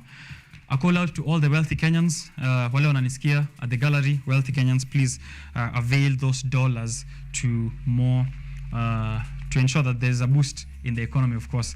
Wealthy Kenyans, the same wealthy Kenyans are the ones who are trusting the government and saying they have full confidence. Here I'm looking at a survey on page 4 of the Business Daily, and they're showing that 20% of Kenyans do not believe that there's going to be an improvement in the economic conditions of the country. 40% of Kenyans believe, 40% of Kenyans are more polarized than before. 43% of Kenyans distrust this Kenya Kwanza government. 74% are worried about inflation. 89% of Kenyans fear for their jobs. That's a really huge number. In Africa, South Africans trust their government the least at 22%. So we are looking at these numbers, and it looks like only the wealthy in Kenya believe that this government is going to deliver on its promises, and they're very optimistic on the economic condition of the country. Of course, they would be. They have foreign reserves totaling up to billions of Kenyan shillings in dollars. So this 2023 report by Edelman Trust, you can have a look at it on the Business Daily, page 4. It's where the Treasury Cabinet Secretary Njuguna Ndungu also reacting to that. Of course, Kenya is also facing a very huge public debt that is currently standing at 8.7 billion, and the government is turning locally to raise this revenue by increasing the amount of taxation they are, of course, collecting, or the amount of taxes that they're collecting. KRA is going to double it down, and as the president already said, going to ensure that every single Kenyan is paying taxes. In my opinion, wealthy Kenyans should be paying taxes more. There should be a wealth tax to ensure that these who feel that there's a positive direction in the economic progress should also contribute in ensuring the rest of Kenyans are benefiting from that economic outlook that is so positive to them. That's what is there on the Business Daily. The rich Kenyans are sitting on 922 billion. I said 7.3 billion. 922 billion in dollars. $922 billion. You can get to read that on the Business Daily. Back to the Standard. On page 2 of the Standard, the ministry is reversing its decision to do away with boarding schools. Remember last year we did hear a coverage where the ministry had already decided to scrap boarding schools at the primary level of education. However, speaking at the KICD, that is the Kenya Institute of Curriculum Development, the CS for that Ministry of Education, Ezekiel Mashogu, is urging boarding schools to continue improving their infrastructure, not to do away with the boarding system, but also to develop these schools to accommodate some of these students who might still prefer going to boarding schools, but also set up a very good day school wing for those students who want to, of course, be day scholars. 70% of secondary school students in Kenya are day scholars. So it means it is time that we encourage primary schools also to adopt this and boost our local primary schools instead of, seeking for education further than our local region. So kama uko Kisii, ensure unatafuta shule iko Kisii, ndio this government can also improve infrastructure and the schools can also continue to improve and admit more students to their day wings. However, you need to know one very important figure here that is detailed also on the Standard. 28% of Kenyan students are in boarding school. Globally, there are only a few countries that are above 15% in terms of the students who are in boarding school. So Kenya is way above par or way above global index in terms of students who are in boarding schools. So we need to not just do away with boarding school, but also encourage day schooling as one of those important aspects of every single primary school. Page 3, a very sad story in the Standard, tells of a grade A varsity student who's been living in a bush in Kahawa Wendani. Kahawa Wendani is just a few meters off the block, Kenyatta University. And I'm surprised to see that there's, according to a report here on the Standard, there's low-grade cocaine available in Wendani. This is the story of one Brian Kamau who has been living in a thicket in Wendani for the past 90 days. He was pursuing a bachelor's degree of science in control and instrumentations at JKUAT. He has lived in the thicket for the past 3 months. He got hooked on drugs, and he says that he's been able to access even some of the hardest drugs, as I said there, including cocaine, in the streets of Wendani, which gets him intoxicated. And of course, this has surfaced online for the past few days. And I'm seeing here that community leaders and human rights activists have come up to try and help the situation. Why is he not going back home? Brian Kamau stole money from his mother, and the mother could not allow him back home. So he was kicked out of his house in Wendani after failing to raise rent, and eventually found himself on the streets, getting intoxicated and dropping out of school. So if you see, anyone in this situation, please do raise it with the relevant authorities. As we see here, Brian Kamau has been able to receive help. You can read that story and see what his life was like up to this point for Brian Kamau. That's page 2. Page 4 of the Standard details more on the Form 1 selection of schools, which school category, how many did they select to national schools, special needs school, extra county and county. You can also get to have a read into the sentiments by the various candidates, the top candidates who got selected to their dream schools, what they have to think, what their future plans are like, and also get to celebrate in the moment with them there on page 3. The state is investing in junior secondary schools, as I said, and investment looks like is going to cost the taxpayers quite a lump sum of money, 15,000 per learner who is in junior secondary school. 15,000 Kenyan shilling per learner to facilitate learning for junior secondary school in public schools. The commission that is responsible for this is also hiring more teachers, 30,000 new teachers, the majority of whom will be attending to the learners in that junior secondary school level. So expect more of employment opportunities for those who are out of school in matters of education, but also a heavy burden on taxpayers as they try and fund this new curriculum. Read on that on page 6 of the Standard. Page 8 of the Standard, Chebukati's woes, which are also on the front page of the Daily Nation. Chebukati makes an appeal to the President of the Republic, President William Ruto, to order a public inquiry into the events that led to the declaration of the presidential results of August 2022.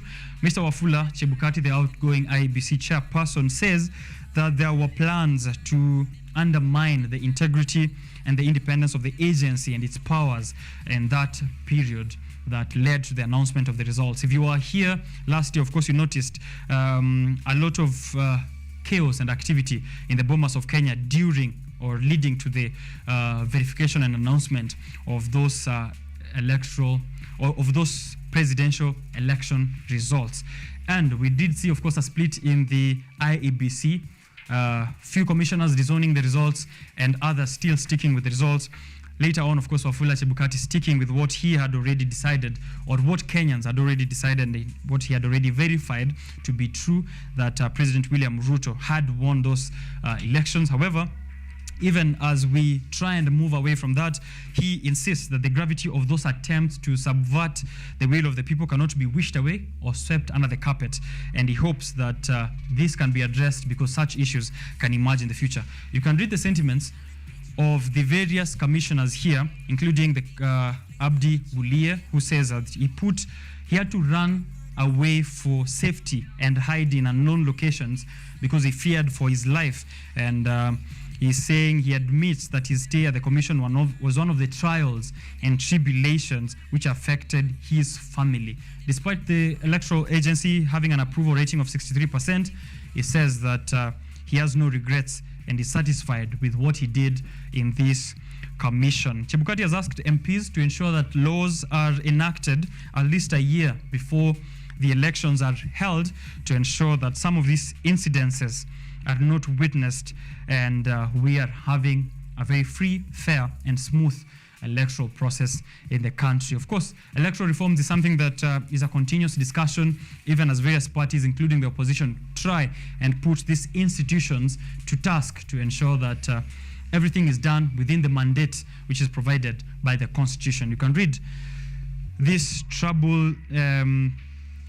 story of a troubled IEBC on page 8 of the Standard, but also if you can get more information on page 7 of the Daily Nation, you'll be happy that you got yourself a copy of the dailies.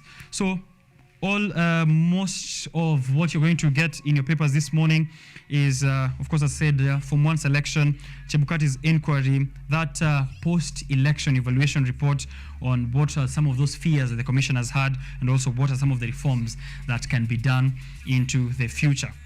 As we came into this year, there was something new that was happening in terms of bank to M-Pesa transaction charges. In 2020, the Central Bank of Kenya, through a directive by the government, scrapped bank to M-Pesa transaction charges. And we, of course, we enjoyed this as a means of cushioning Kenyans against the harsh times that were being experienced during that COVID-19 period. And the feel is that we are out of the COVID-19 pandemic. However, the economic situation hasn't improved yet. So Kenyans were subjected to fresh bank to M-Pesa charges at the beginning of the year 2023, January 1st, as of a communication from the Central Bank of Kenya. Every bank was to resume bank to M-Pesa transaction charges. However, a few days ago, one Nairobi resident went to the High Court and said or petitioned that the High Court finds these charges illegal between Safaricom and banks. This being Lipa na M-Pesa, since bank to M-Pesa transaction charges are charged under Lipa na M-Pesa. This is a secondary service to Safaricom's primary clients, who are banks. Therefore, Kenyans should not be the ones taking over the burden of these charges of transaction between Safaricom and its banks. So Safaricom should be taking care of its problems between banks or betting firms or any other primary client that they have. And therefore, this bank to M-Pesa transaction charges should not even be existing. The High Court did suspend the bank to M-Pesa transaction charges. However, Safaricom, Equity, KCB, Standard, and whichever bank you use is still yet to adhere to these directives. I mean, court orders mean nothing in this country, it seems, and we are kind of getting used to it if corporates are also falling in the line of what we've been seeing politicians do for such a long time. So I put my bank, Equity Bank, to task. I asked them on Twitter, kwani sheria haimaanishi kitu kwenu? They told me they're still waiting for the Central Bank of Kenya to make a directive. However, the Central Bank of Kenya is still mum about the issue, and we're going to see if they can be found contempt to these court orders. I don't know how they're going to do the reversal of most of these transactions that have been happening, but something illegal is happening currently between Safaricom and the banks. So hoping to see what will happen even as the case is being heard on January the 23rd of this month. I hope this disregard to court orders will also be included in those charges or in whatever it is we're going to be hearing that January 23rd case. So continue transacting. My advice to you to avoid this bank transaction charges, I don't know, have as much cash as possible, withdraw in bulk, and maybe we can be having we can go back to no transaction charges after the 23rd of January. Waiting eagerly for that case. More of business, more of politics is also there on the Standard, the Daily Nation. Farmers, of course, there, the Deputy President Rigathi Gachagua saying that he's taking a look at the Kenya Tea and Development Agency to ensure that farmers are getting more of returns from what they are providing, of course, there to that KTDA, and also calling out for an end to the era of tea cartels. And Gachagua says that these deep reforms are going to begin as of now, and is going to dictate operations which are going to happen at the KTDA in a bid to cushion farmers from some of these cartels. We've seen that the improvements in production with the reducing, of course, the fertilizer subsidy that I mentioned earlier from last year. I've seen farmers, of course, get fertilizer down from 6,000 to 3,500. So that's a very good move. Of course, DP Gachagua being given the mandate by the President of the Republic to ensure he's taking care of the tea and the coffee sector to revive some of these very important sectors of this economy. Of course, agriculture being still the backbone of Kenya's economy. Read about that on the Daily Nation. And, you can get to be informed of what are the trends happening in the world of agriculture. There's much more happening on the dailies, but those are some of those headlines that we could get time to have a look at. Of course, back of every single of these dailies, I know it's all Arsenal, just to confirm. Here, the Standard describing Arsenal to have a heart of lion and strong like Mount Zion. I think this is an overreach. There's still 20 games to go for the English Premier League. Hopefully, we can get to see Arsenal beaten more, and Manchester United coming back top to win this season. The road to 21 for Manchester United fans, they will understand what that means. The journey and the road to 21. Back locally, the Kenyan Premier League is back in action. A lot happened over the weekend. Bandari FC through their star Felix Olwoch, of course, scoring there. He made a move recently, and I'm hoping that he can get to be called to the national team. But please support local talent. Show up to games, Kasarani National Stadium, Nyayo National Stadiums, 200 bob or 100 bob per game, and you can get to celebrate some of the local talent that we have before it's exported and you claim to be a part of it. Read more of sports on the back of these dailies and tell me what you think about it. I have the People's Daily, and I'm reserving it for subsequent conversations that we're going to have. It's still 9 in the morning. I'm coming back with a conversation on data science and data analytics with one CEO of Bounty Analytica. So don't miss out on that conversation. And then I will be picking a few of those other headlines that you guys have had a look at, and then we compare with what I just read here. That's as much from the Daily Nation and the Standard. As always, the back of the Business Daily. Here is a quote from a philosopher, Karl Popper. Karl Popper says, "A theory which is not refutable by any conceivable event is non-scientific. Irrefutability is not a virtue of a theory, as people often think, but a vice." Let me read that again, because I think I understood it halfway. A theory which is not refutable by any conceivable event is non-scientific. Irrefutability is not a virtue of a theory, as people often think, but a vice. Think about that as you go for this break. I'll be back with that conversation. CEO of Bounty Analytica is here with me. Any questions that you have? How can you harness data for your business growth? How can you use data for the future? As I said, those who own the data own the future. I'll be back.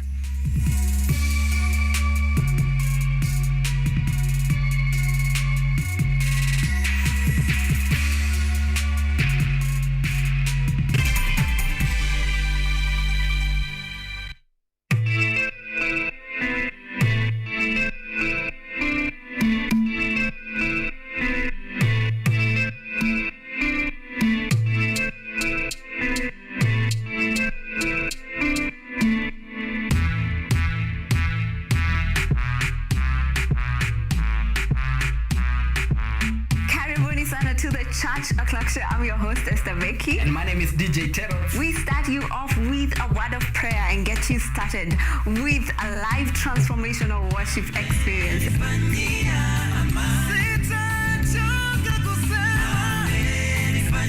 have our minds renewed by the word of God on the word segment. And not forgetting new music za hii wiki, yani ndakuwa bado nawapatia pale wasanii wamekuwa kiwakali.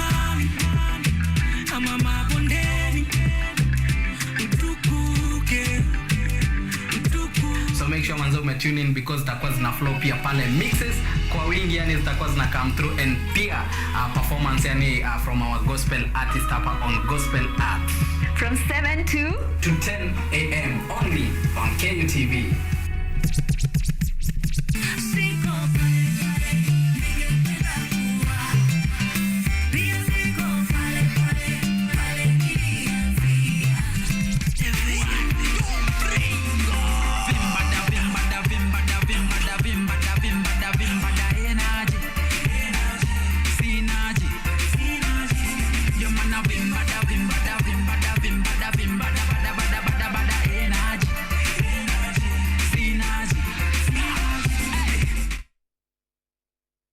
Hello everyone, this is the new chapter of Let's Be Fit. I'll be host DiCaplo. I'm here to give you various workouts. I'll be having different trainers. We'll have Zumba classes, we'll have aerobics classes, we'll have box exercise, we'll have kata box. Just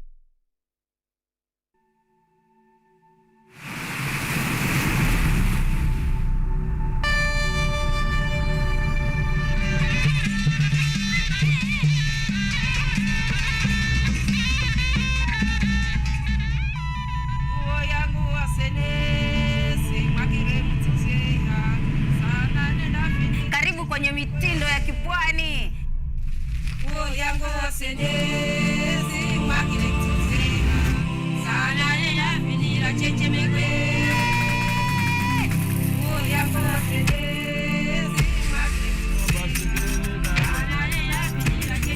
Yaani unavyoona basi niko kipwani pwani tu. Unapopika inatakana uko half cooked.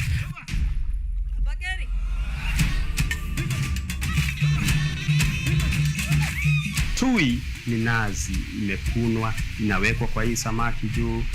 Wewe mwenyewe ukiangalia samaki, mtazamaji, utaona vile inapendeza. niko Kilifi, niko katika kaunti ya Kilifi, Magavazi ya Gede. Samaki mwenyewe ndio huyo kidogo. Samaki kidogo iko na maajabu kwa sababu ni tumbo yake iko juu ya kichwa. Karibu sana kwenye mitindo ya kipwani hapa KUTV, ukiwa nami nahodha mwendesha chombo, si mwingine bali ni bibie huwa linalonukia na kuvutia, waridi tamu. Stream live mitindo ya kipwani on our KUTV Facebook page every Saturday 4 p.m.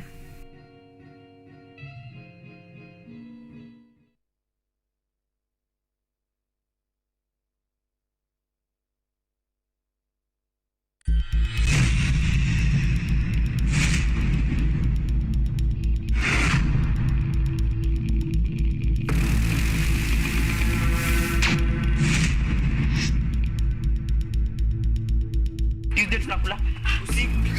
Tuachane na break kwanza, tuende lunch. Chapo. Ndio kama ngimo.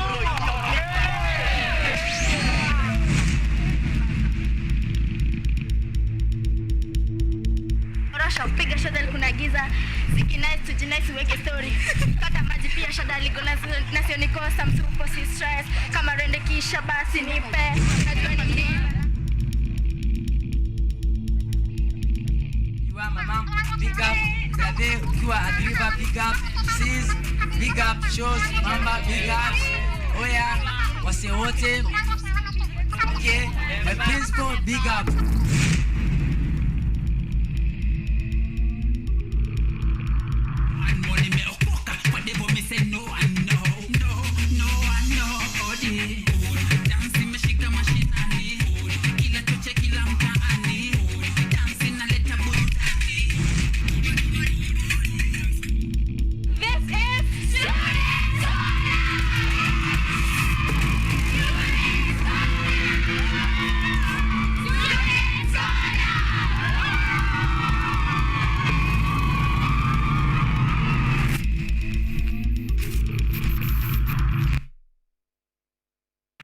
So now, our platform has been made in such a way that it's very, very simple to use. Our interface is very simple to use. If you need to make a call, it's just a simple call button and the call goes. If you need to receive a call, it's just a simple answer button and you're able to answer. So we made the solution in such a way that it's easy enough for even myself to explain to my grandma back at home. So that is one of the things that we fully focus on. Ideally, one of the biggest reasons why we actually decided to build this in Africa is because of support services. So even before we let you start using the software, we have a short implementation period where we help you do the customizations.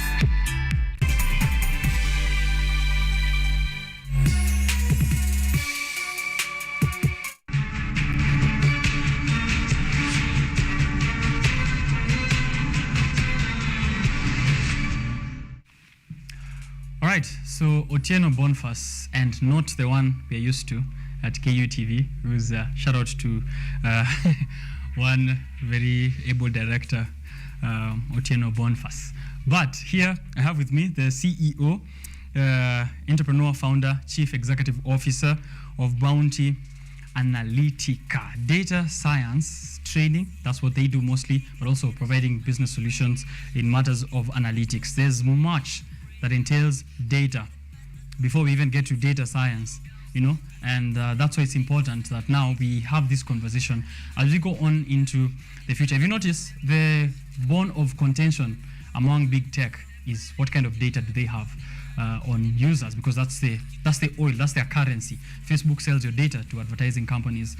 Google's whole business model is data, is ads, and these ads are done through data that they've already collected through the users. Twitter, data.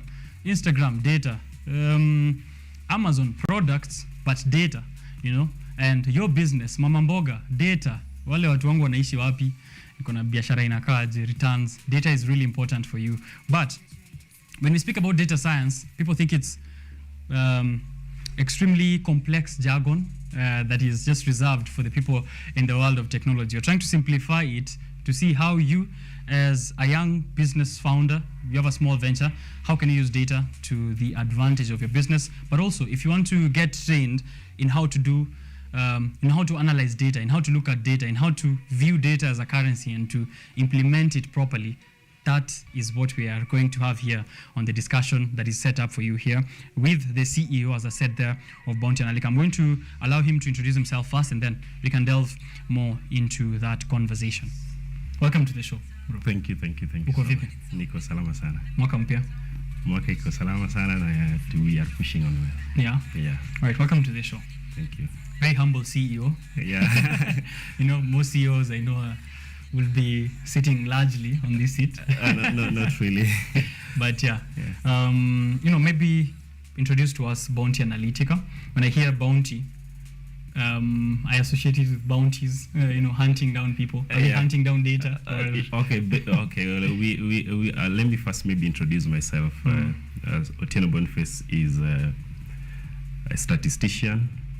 That is the key thing for me, because I studied statistics at the University of Nairobi, and apart from that, I'm interested in things to do with data analysis.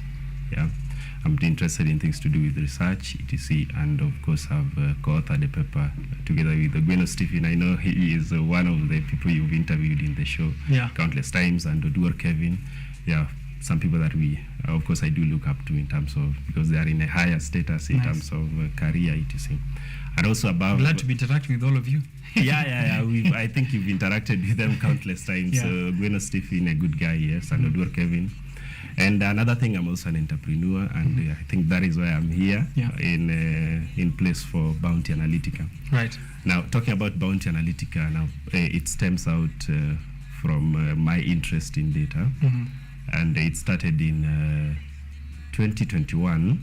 I was coming out of like I was previously employed, and now the job is done, and you know, I want to think of how am I going to be making money, because in Nairobi you spend on almost everything except maybe the air you breathe. Yeah, so even that very soon, I'm guessing. Yeah, I hope the president wants that. If you need fresh air in Nairobi, you need to go to Ngong Hills. That's already an expense. Yeah, sure. Now you'll be paying the PSVs to maybe access that. Okay. Yeah, true. Anyway. Yeah, so that is where Bounty Analytica maybe originated from, and so because I wanted to reach out to clients now, I want to do for them their data analysis. I want to do their research. Now I came up with the Bounty Analytica. And so in 2021, I worked with it, but of course you realize that the returns were not that forthcoming, etc. They were not enough to maybe cater for you, so I decided to commercialize it. Instead of just engaging personally, let me bring some people on board so that we can reach a large clientele. So in 2022, the idea now kicked off and was now running, and I involved 5 other people in Bounty Analytica. Right. So these are people who are versed in maybe different softwares we have around. Yeah. There are so many statistical softwares. We have Python, we have R, we have Excel, we have SPSS, SAS. They're numerous, right? So I brought on board maybe people who are versed in all these, so that we can look at how we can maybe now reach a larger clientele base. Right. Yeah. So okay, maybe. So yeah, I was saying, so that's how you brought yourself a team. Yeah, that is how it came to be, and now decided to now focus on number one, doing data science trainings. Now this is online and physical. Apart from data science training, now training you on using these statistical packages. How can you use them to achieve data analysis? Yeah, how can you? Of course, data science is a broad area. And another thing that we are also doing is on web development. Yeah, website design and development. And you realize right now that most businesses are going online. Right. Yeah, and they all need a website. Yeah, they'll definitely need a website. So if that is the case, we also have website design and development as one of our core activities. Another thing that we also do is on academic and market research. Now, because it was stemming out from the fact that I was using Bounty Analytica to do analysis for people, one of the key targets by then, before now I commercialized it, were the university students. Doing for them their projects. Of course, there are those who maybe are I'll not say it's laziness, but now you don't feel like doing it. You have some money, you can engage somebody. So in the sense of academic research, that is where now maybe that sector of Bounty Analytica came from. Right. Yeah, academic and market research, and finally now business consultancies. All right. So that's a wealth of activities. Yeah, that is wealth of activities. Of course, there are some that we are right now working on intensively, but there are some that we are looking forward into developing. Yeah. All right. I began this conversation by hyping data science, and I've been doing that since morning. I think it's time we put it to rest. When we say data science, there's a lot that involves data science, including what you do. Maybe as someone who's been in the field and has been interacting with this for quite some time, how would you describe data science and some of those branches that stem out of data science?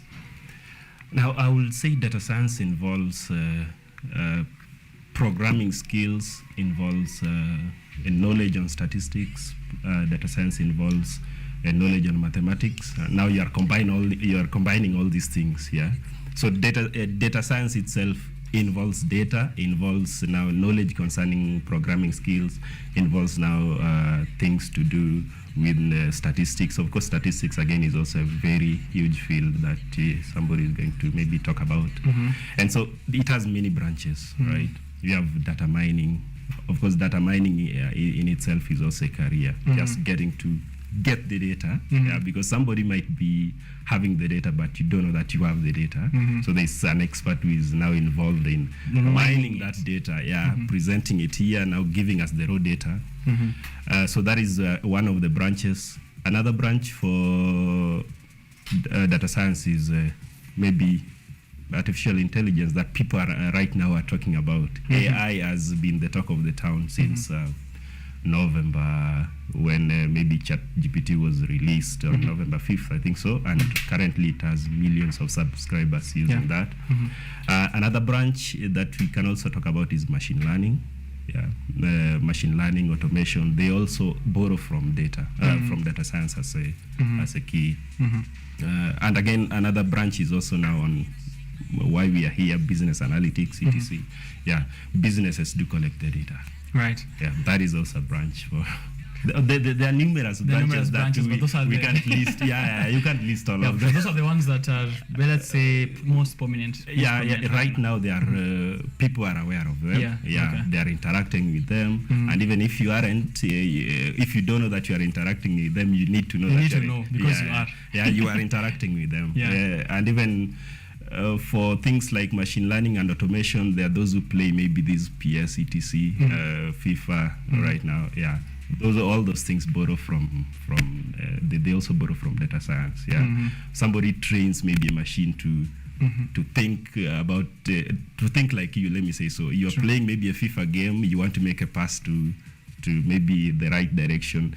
The machine learn, of course, will try to intercept. Then you try to wonder how did it think that I'm going to patterns. Sure. So data science, it let me say it entails or most discipline borrow from data science or borrow from that's a huge field. We'll get back to artificial intelligence a bit later, and it's also something that is there on the middle of the business daily, the great digital dilemma. They're saying that AI is bringing jitters to one side and excitement to one side in equal measures, and we're going to, of course, see exactly how data science even fits into AI and how businesses can use AI as part of their business model in progress. But one of those things you've mentioned there in data science, business analytics, and business analytics. Now, why is it important for a business to also focus on that aspect of data science, which is business analytics? How crucial is it? Now, maybe when you talk about business analytics, you are analyzing raw data. You want to maybe make sense out of that data. Businesses do collect numerous data. Maybe before I talk about the importance of business doing that analysis, we also have to understand which kind of data do they collect. Number one, you may realize that businesses do collect personal information. There's those businesses that collect your personal information. These may include something on your gender, can include something on your maybe social security number, can include something on maybe websites that you do visit. When you have your laptop, when you have your phone, they do collect those information. They are personal because what you, the sites that you visit may be different from the sites that I visit. Again, businesses also do collect now engagement data. Now, engagement data, how frequent are our customers may be engaging with our websites? Yeah. How are they engaging with maybe our social media pages, etc. And even if you are keen enough, you may realize that Twitter currently do show you the reach.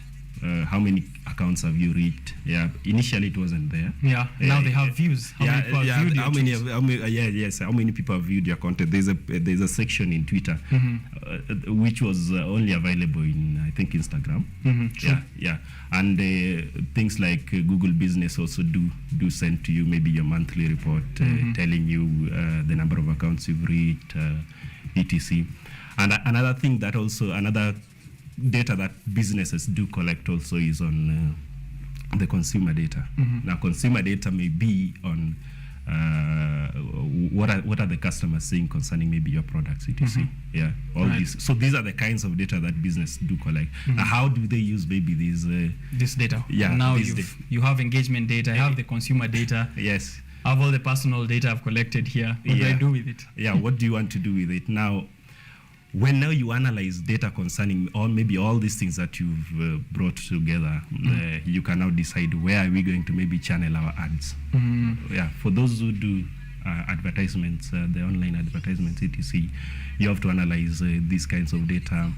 Let me talk maybe concerning that personal information that we are saying, where you collect maybe age, you collect the gender. The address. Now you've analyzed and realized that maybe most people that do visit us are the youths. Then you now realize that you'll channel a different kind of advertisement to the youths. You need to narrow it down to that demographic. Yes, to the demographics that you've collected. You're going to maybe channel a different kind of advertisements meant for them, and also that is completely different to maybe in the case when you are engaging with people who are a bit older. Yeah, there are those advertisements that resonates with the youths, and there are those that now maybe resonates with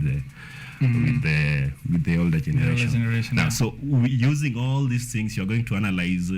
It may help you now to maybe maximize on your profits, but of course, when you realize that I need to be channeling my advertisements to this demographic, you are aiming at maybe maximizing your profits, right? Yeah, that is maybe how the businesses can use data analytics. We've seen that, of course, maybe for the people who've seen slogans from some of these companies, twende tukiuke, to some of those slogans which resonate with the youth.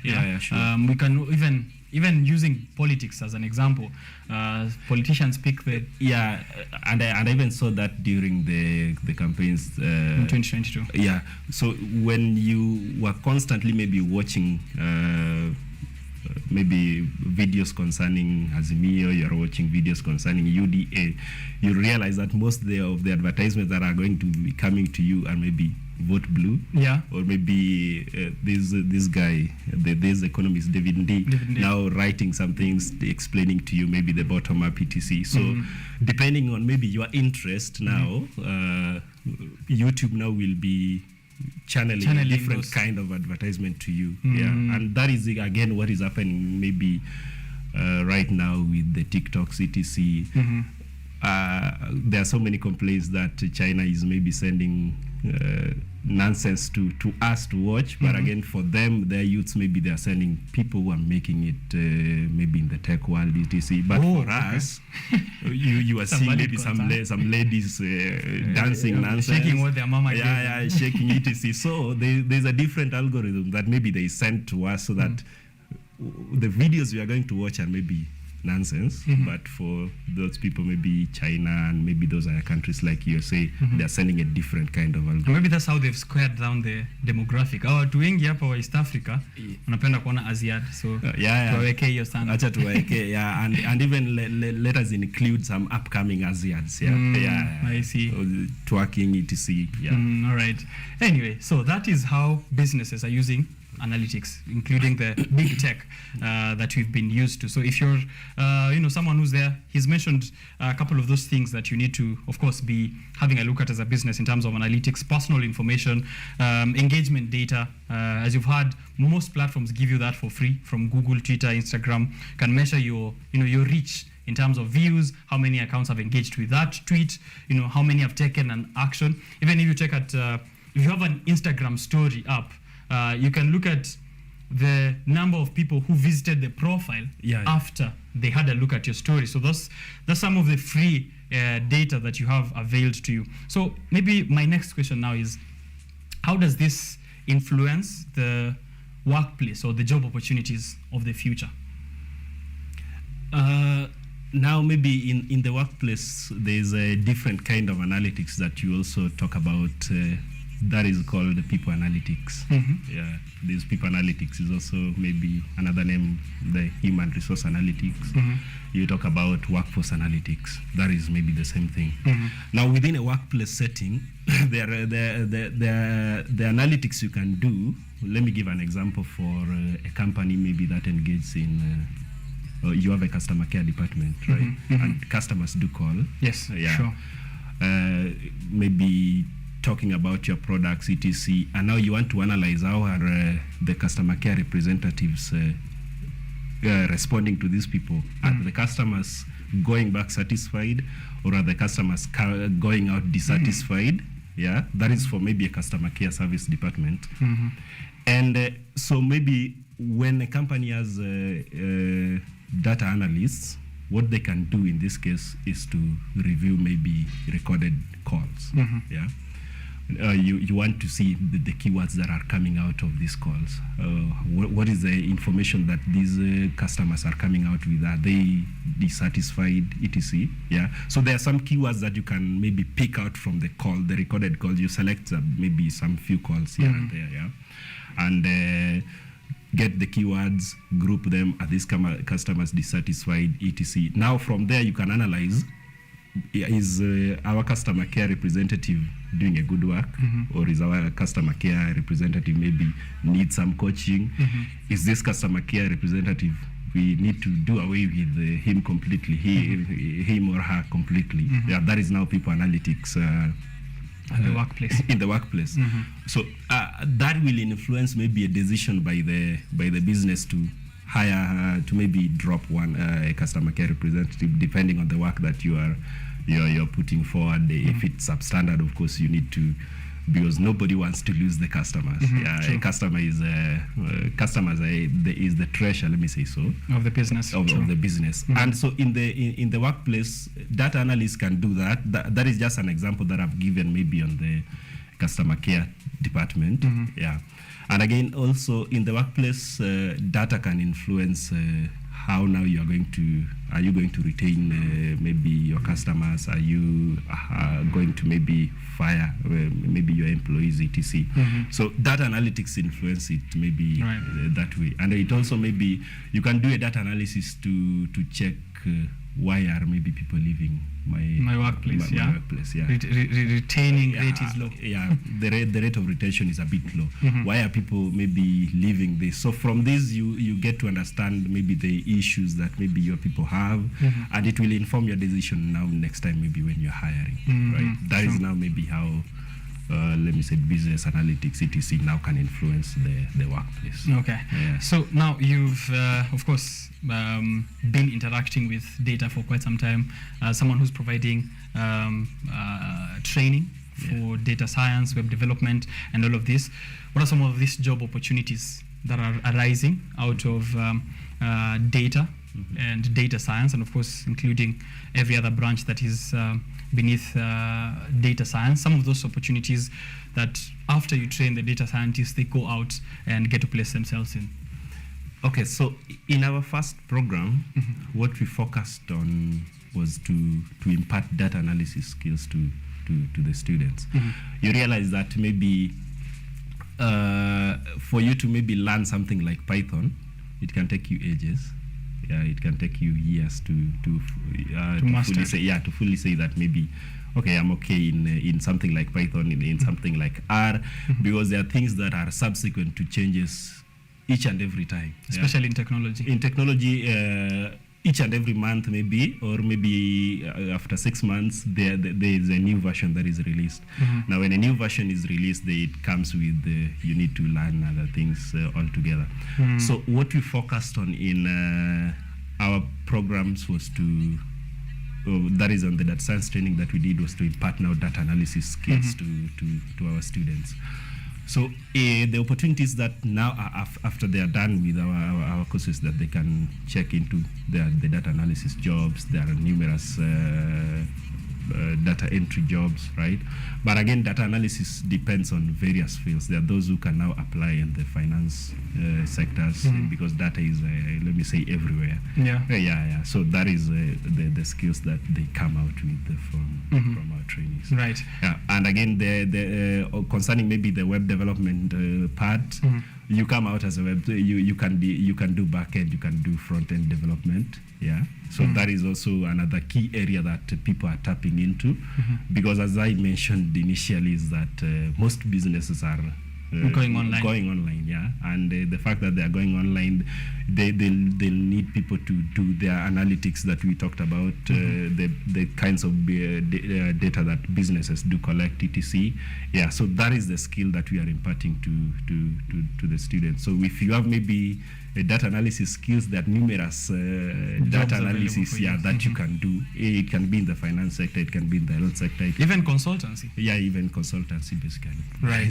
That's a really robust list of choices for someone who's proficient in data science and anything to do with data analytics. Now, there's a lot of, as I mentioned also, saying that Facebook, Google, TikTok, Twitter, Instagram, they're selling our data to companies to make advertisement. They take a look at someone like Major Minor. He's on Facebook. He likes scrolling through shoes, so they make sure shoe companies know that this is a guy to advertise to, right? For businesses as well, there's a lot of your data also on the internet, what your business does, what your customers are like. And also because you're using these platforms, you're giving them your data so that they can give back the kind of demographic that you should be maybe reaching out to your customers and potential clients as well. But now this brings up an issue of data privacy, right? I know maybe that's not what Bounty Analytica does, but it's a concern. Every time there's mention of data, like, hey, mnapeleka wapi nini yangu? Even recently, I saw it's spilled off the internet to in person. Someone knocks at your door, they want your details. Like, hey, third party collecting my data. What are you going to use this data for? How can businesses and individuals protect themselves in this massive world of data and data mining and data selling and consuming and all of that? Is there a way to ensure that I still get to interact with data, I can do data analysis, I can provide my data, but I'm still, I'm still secure. Yeah, my privacy is still respected, or I can ensure that I keep my privacy secure. Now, that is an area that is of key interest, because nowadays, the moment maybe your data reaches, or let me give an example of something like Safaricom, etc., you really don't have a control on what they do with your data.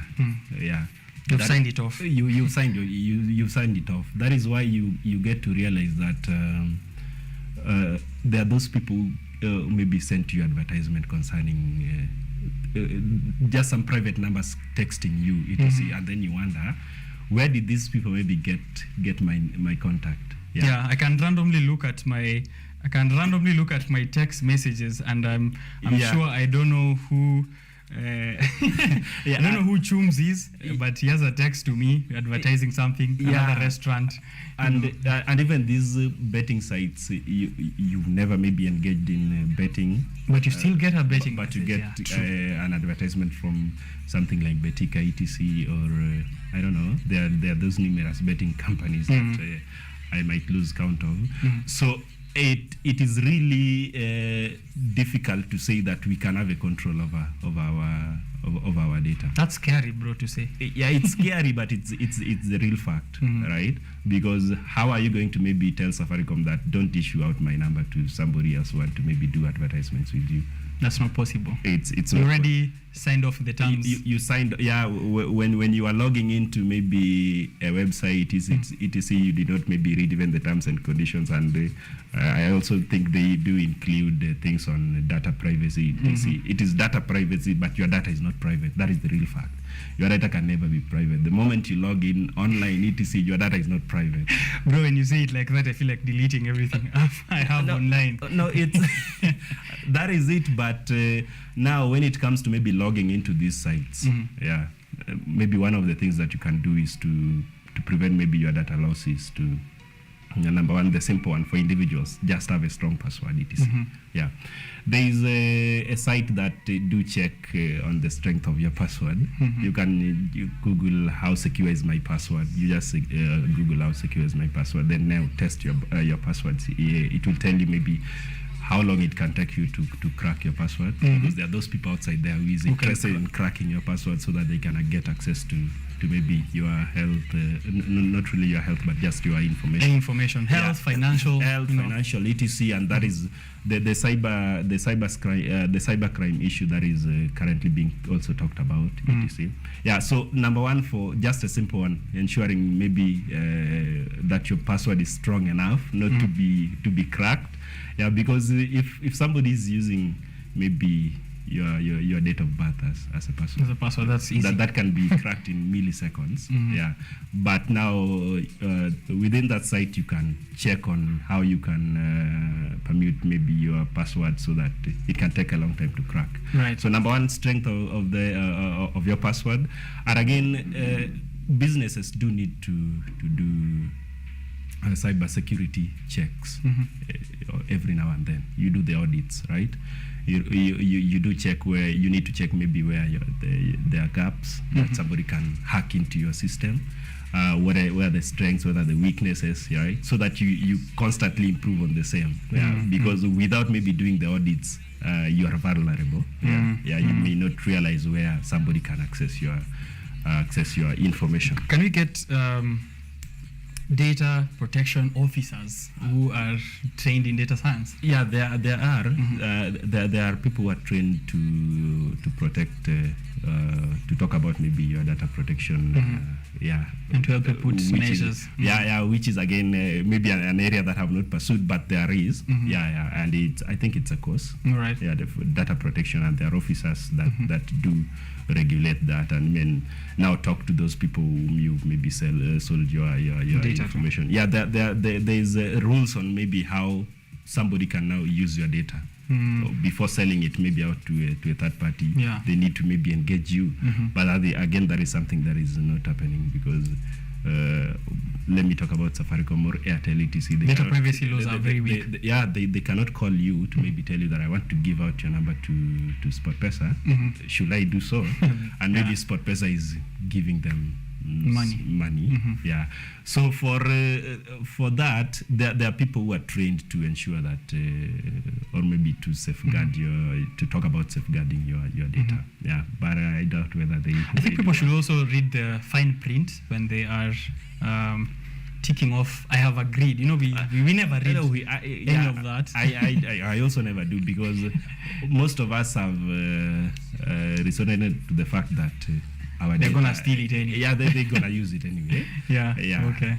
So when we are talking about maybe data protection, ensuring maybe you do those cyber security checks every now and then, so that you ensure that your data is secure. Right. And again, another thing is also you have to also limit who has access to your data. For example, in a business, you won't allow everybody else to log into. To your site where you are maybe protecting your data, the employees, let me say so, because in a business setting, the employees are the ones that maybe now sells out the information. Okay. So if you maybe are not keen to maybe engage them, engage just a few of them to have access to those high-end data that you have, then you are also maybe leaving yourself vulnerable. Yeah. You can't allow your IT system to be accessed by every employee, right from the cleaner to maybe every manager. Has access to the back end. Everyone can just log in and even delete the site at any point. Yeah, that is something that you need to maybe check on. And again, also for businesses or maybe individuals, they also need to have. We talk about antivirus and the malwares and the ransomwares. You have to install them. There are those cybercrime activities where a ransomware is sent to your phishing email. To your laptop. Right. Yeah. So it's a software that maybe inhibits you from accessing your computer, or maybe inhibits you from accessing your files until maybe you pay a ransom. Yeah. That is the ransomware part of it. Yeah, so you have to maybe install those antivirus, malwares, and do keep updating them so that your information can't be accessed by any other person. I think also people should, I think on a personal level, when I look at it on social media, there's always something popular that comes up, a popular site. Post your pictures from when you were a child and then see how you look like if you're 30. Or tell us their favorite pet and we'll make it, just collecting bits. Yeah, and maybe you post a cute picture of you and then it tells you that at 8 you'll be looking like this. Yeah. That is nonsense. And you forget they're collecting data. They have a reason. Yeah, they're collecting your information. That is something. Saying that's nonsense. that is not. I do not subscribe. Send me an anonymous message. Yeah. Some of those are ways in which your data is getting collected. So you just need to be secure with the data. Yeah. Even though security levels are very low. Yeah. That is the fact. And it's always very painful to say that. Yeah. Sure. Because you are saying it at the same time, it's also affecting maybe you. The person talking about it. Yeah. True. Yeah. So ensure you're keeping safe on a personal level. Security starts with you. But data science training is what we are discussing here also as well from Bounty Analytica. They're offering that to you. There is, you already did the first cohort? Yeah, we did the first cohort from September 19th to November 11th and issued the certificates. Now that was in partnership with Kenyatta University Mathematics and Actuarial Department. Yeah, and because I mentioned initially that the main thing that we are focusing on is imparting data analysis skills.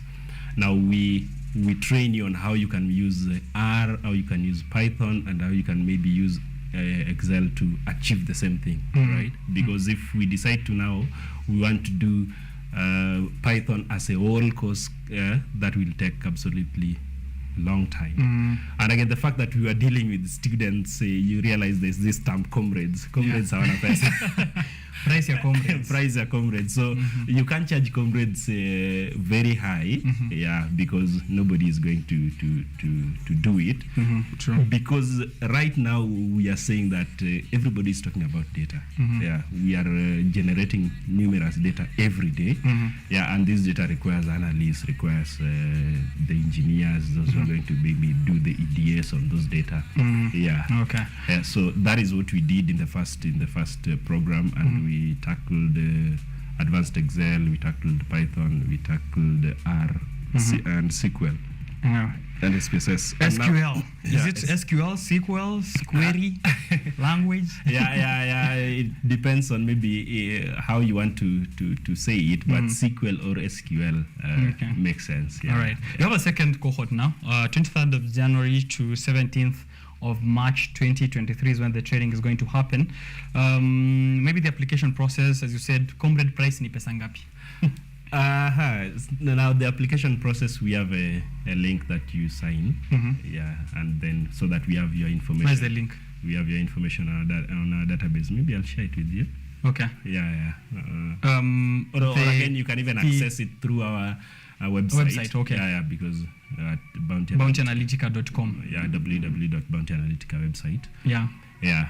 So there's a link, you sign up, then we have your information within our database, etc. And then on 23rd, you begin the classes. We are doing advanced Excel for 2 weeks because what I talked about is that we are interested in imparting data analysis skills to the students. We are doing advanced Excel for 2 weeks, then we are tackling Python for 3 weeks, and then we do something on database administration. That is now SQL for about a week. That is not a heavy one as compared to something like Python and R.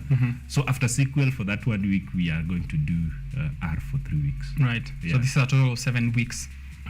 No, that is a total of, is it 7 or 9? 9. Yeah, because 2 plus... It's 8.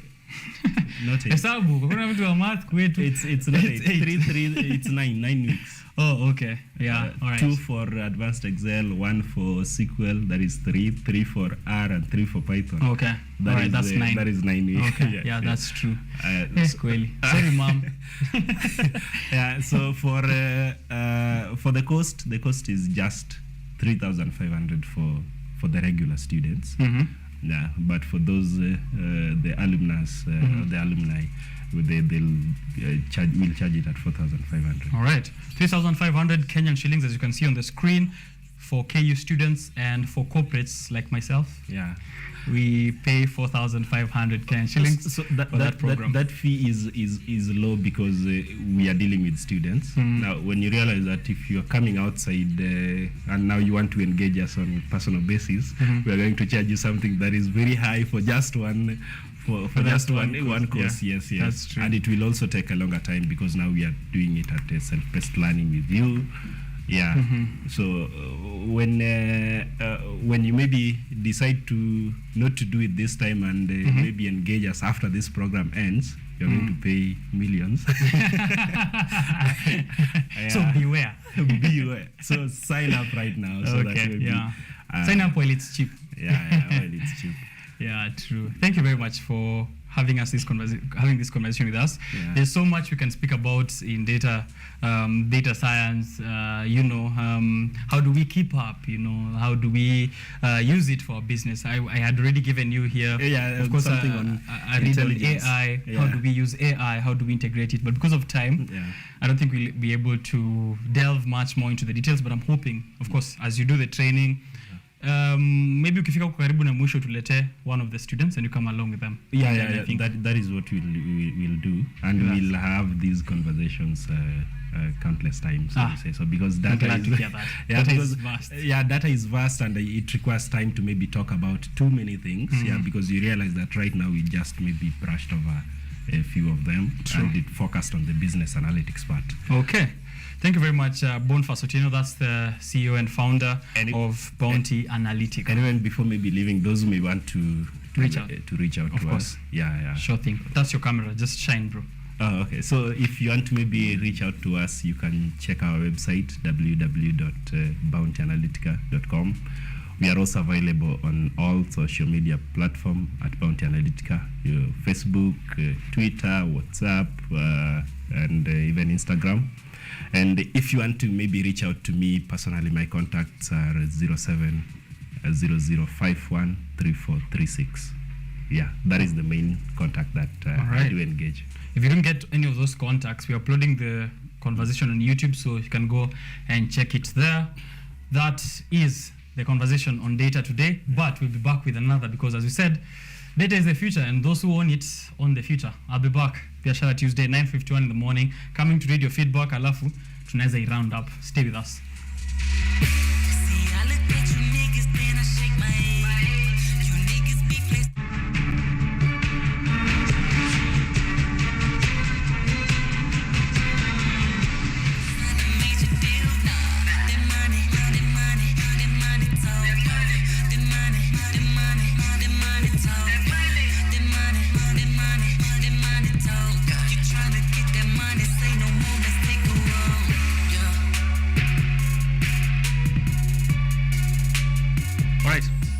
Here I have feedback from a couple of guys. Ashley Asach. Hi, good morning, Ashley, and thank you for tuning into the show. Unasema you tuned in to Biashara Tuesday from Gong Road. 2023 is a year of making moolah. Is a year of continuing to make moolah. We've been making moolah for the longest, Ashley, but thank you very much for tuning into the show, and I'm glad to see all of you guys who've been tuning in from the morning. Here I have a quote from the University of Cape Town on Twitter, and they are doing Monday motivation, and they did it with one Willie Mashare, who's been here on the show before. Willie Mashare is a Faculty of Science graduate at the University of Cape Town. We had a conversation similar with the one we just finished here on data protection and online privacy. And I'm just going to read that quote because I'm really impressed that some of the people we have here are being quoted across the nations. Yeah, we are made wise not by the recollection of our past, but by the responsibility for our future. We are made wise not by the recollection of our past, but by the responsibility of our future. That's what Willie Mashare had to say, as quoted there by the University of Cape Town. Thank you for all those other guys who tuned in. Let me just mention names. Reddy said Ojwang Mariam alikuwa kwa show. I see here JC Leslie. Asante sana for tuning in. Peter Laiki 207. Thank you for tuning in there as well. Abed Mugambi from Kasarani, tune in. Asante sana for watching the show. I am Tim Boof.